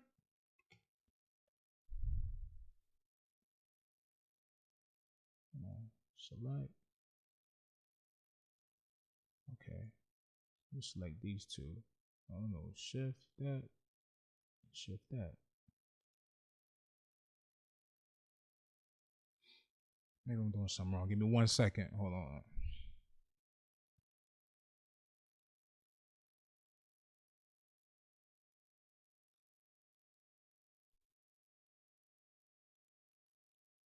Okay, so I select only the track part of it. If I press right click combine. No, something ain't right. Let me only press the instrument. Then select the instrument. You only select that. Right click. Okay, yeah. So you only select the instrument. Don't select the track part that the instrument is on. So once you select both instruments, you press combine. Then what it does, it put both of these instruments, as you can see, inside of a combinator. Right. So that comes in handy when you're trying to you want to combine both of the sounds together, or you want to play both of the sounds together to see what you can come up with. You want to create your own idea. And you gotta remember, inside of the combinator has it come with a new mixer where you can go up to, I think, what, 16 tracks, 16 instruments, and you gotta add another one. You probably gotta add a mixer. You create some dope stuff in Reasons, man. Like when it comes to this idea, you can create some dope ish. All right, now inside Studio One is that if I drop this bassoon on this track, right? I got that. And as you like I was telling you, that presents come with all type of, it comes with everything. All you need is this. You don't need nothing else. It comes with its own modulation, delays, reverbs added to it, so on and so forth. Gator, EQ, blah blah blah, all that type of stuff. It's just great. It's just great. Like give this shit some life, man. Like, I like the great. It's tough, but give it some life. Put some color in it, in this presence, man. It's called presence, so let it be present, man. Give it some life. Because on the impact, you can change the colors of the impact. I'll show you. But anyway, let's get off the subject. So if I got the bassoon, I'll be like, you know what? I wanna add a guitar with the bassoon, so I could just go grab. I can go actually grab that. I can hold shift, select all these, and I can just drag. Hold on. Shift. So I can go shift and just drop it right on there, right? On the track, it'll say load or combine. I combine, so it's like the combinator, basically. Everybody know this. So when you combine it, now it's dropping the rest of them, man. Okay. So hold on. I did it. We put them on the wrong track. Okay. So now open this. You got the each instrument, even though they should name them automatically. So I can go get a clave and drop that in there, and add all these. So I can keep dropping, combine. I can combine so many instruments, and each one have their own mixer track, as you can see. And I could change the color of them. Each one, I could change the color of this one.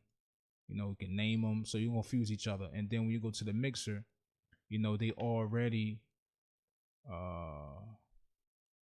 Let's close this drum folder. In the mixer, it's called multi-instrument. You open up the folder, they right here. So they already automatically created that way for the track. So that's instruments, basically the process. What they do, what they provide. That's the stock stuff. What comes with it when you buy it. When you buy the stock instruments inside Reason, Presence come with a lot stock already, but I add more to mine. And also I had, as you can see, this say sound font. So these are sound fonts that I got online for years and added to the whole bundle. So, then the sounds that I did buy the same way I bought in Reason. So to each his own. What do you like the most? And explain why. All right, what's next?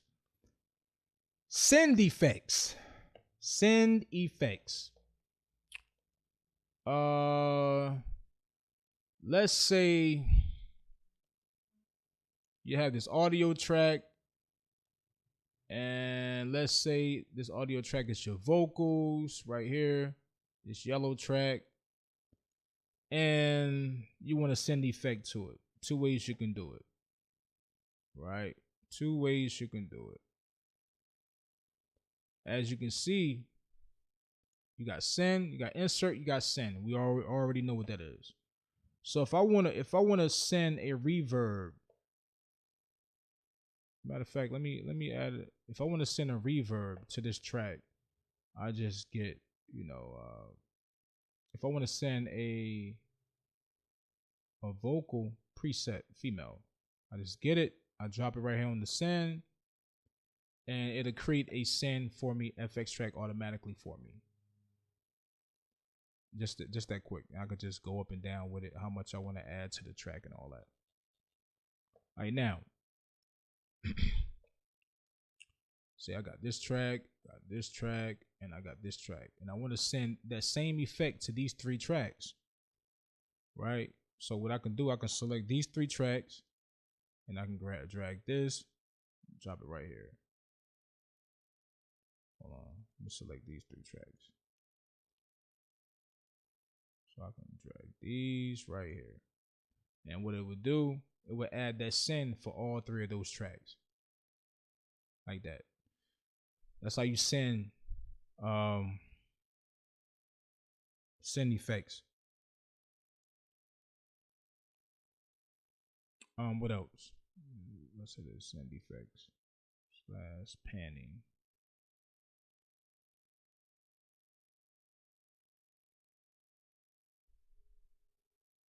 Oh yeah, also I can also do send effects, and you could do this also inside Reason. You just have to set the Combinator up to that part where you can go in more depth of creating that type of thing. And inside Reason, Studio One is called the splitter.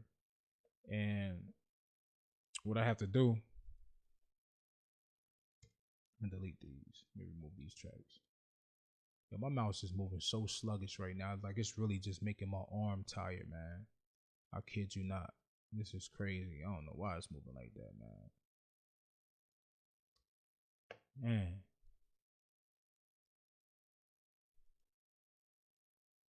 So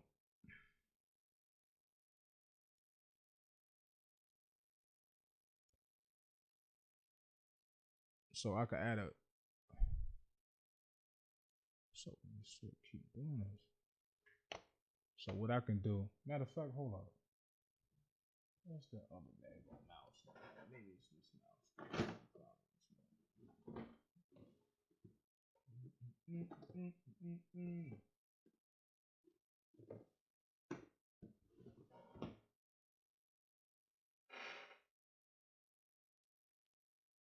I'll find it later. But anyway, so you drag the splitter on the track, right? You drag the splitter on the track, you open it up. So now you can add effects on the left or the right of that sound. You got the splitter at left or the right, and it affect you change the split, and it affect that left side of that sound, right side of that sound. So now that's the send effects, how you do send effects, and also when you want to deal with panning of that send effect. Now let's open up Reason. When you want to do a send effect inside of Reason, as you can see in my regular, okay, let me start with the mixer. Reasons has, as you can see right here, I got only 8. I got plate, live in, film score, delay, saturation, unison 1. That's what I got. So when I want to send something, I just select that, press that button, send that effect to that track, this particular track. Now, how did I set this up? What you do, you go to the rack, and under the rack, as you can see, you see the same effects right here in a rack. Unison, blah, blah, blah. That's why I got right. You see send effects under that. These aren't supposed to be here right now, like, because when I open up I got it organized. So to be like this, it'd be the mastering, that'll be off, only the maximizer on. Then I got my send effects, and then after that be tracks, audio tracks under everything. That's how I got it set up. So the send effects right here, you run them, you run your send effects, you know, to the send, to the 8, and then you got your send effects, so you can send it to whatever track you want to send it to through the mixer. It's set up like that automatically, right? If you want to add another, most of the time you can only go through 8. If you want to go more than 8, you have to do some crazy rigging up to get it to that level. So you only got 8. In Studio One, you keep going, whatever, how far you can go. when it comes to sending the sound to, this is a quick way of reason I like. When I was saying sending that effect to the left side of the sound or the right side of the sound, if I turn this unison on, this track, and it's on right now, it's blue. If I turn, this is the level how much I want to add to that sound. But this pan, if I turn this left, it'll only send it to the left of that sound. You get what I'm saying? So it's already right there built in. It's already built in. I like that. That's what I like about the mixer. So every mixer got its pros and its cons, man. It's all about what you like. All right, the option, retro perspective. If you don't know what retro perspective is, go read it up. Retro perspective is to help you get ideas and ideas out when you're creating. And sometimes you just playing the keys with an instrument and you realize you played something dope, but you never had a chance to record it. And you like, Dad, what can I do? Now, if I'm correct, this is the dope thing, man.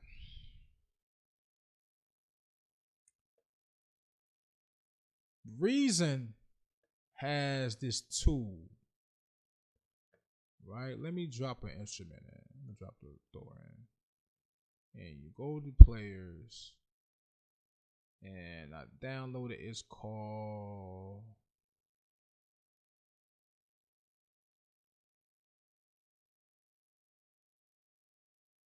I think it's I think it's the pattern mutator, but let me make sure.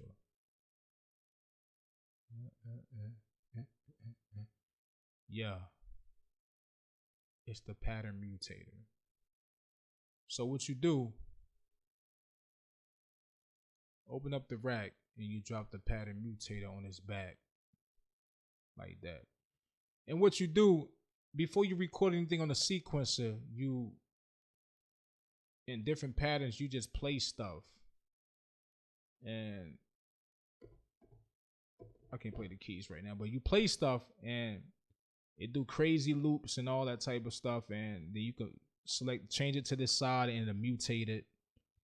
To help you get, things that you was playing. Things that you was playing that you didn't record. Because you got to remember, the whole idea of this is that you're not recording anything on the sequencer. You just probably drop the instrument in and you playing on the keys and trying different things with the tempo, with the metronome playing, but you haven't like officially recorded this because you're practicing. But sometimes to a certain level, this mutator will help you get to that point. Let me make sure. I think it's something else if I'm correct. No, it's not in here. Hold on. That.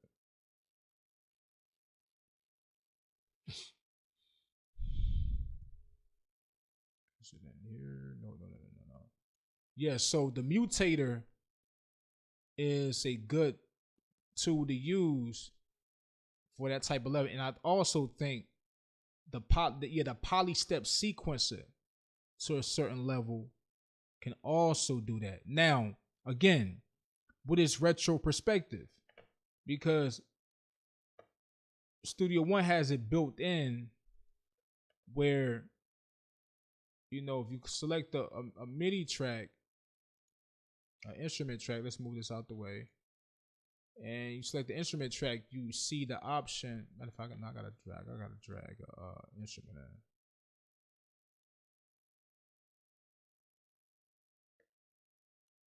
Because that's the only way it pops up. Once you drag the instrument in, it should be right here. So it's already on. Because as soon as you start playing keys and you just practicing and stuff like that, it'll record everything that you played. And you don't even know if you played it. Because once you go back, this is light red and you click on it, it'll pop up all the notes that you just practiced and playing. You're like, oh snap, I like that sound. Let me keep that. Let me use that. Boom. Because you might not be the illest playing keys. So what you're doing, you're trying to practice everything out, just playing the metronome. You're not really recording because you don't know what you want to use. So that's another way to help you get those ideas out, get those ideas flowing. And that retro perspective recording idea, it's in Studio One, but also I know, like I was telling you, that this mutator and the poly synth or the quad note generator to a certain extent help you get to that point. But the first thing you have to do, you have to drag it to the instrument first. You have to drag it to the instrument first, and you might forget about dragging it to the instrument first. So whatever instrument you drop, you have to drag that on top of that instrument. The question is, can you have the mutator and the quad note generator and the poly synth on there together? Let's find out. Let's find out. We can add it on top of it. We just got to know if they function correctly. So that's what you have to find out, because they serve two different purposes, right? They try to get out what you're trying to create. But when you're inside Studio One, you know, as long as you got the instrument right here, whatever you play is gonna provide everything automatically. And the notes, once you press this, the notes will pop up. You'll see all the notes right here automatically. You'll see the notes. The next thing is quick ideas, players. So it's actually what I was talking about before. Quick ideas.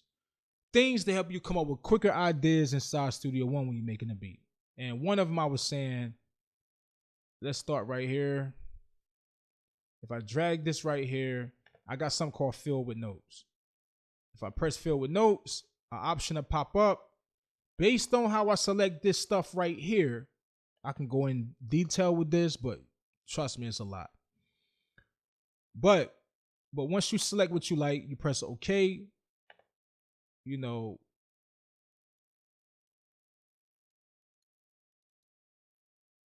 you press fill with notes. I got an option select wrong. Hold on, keep that like that.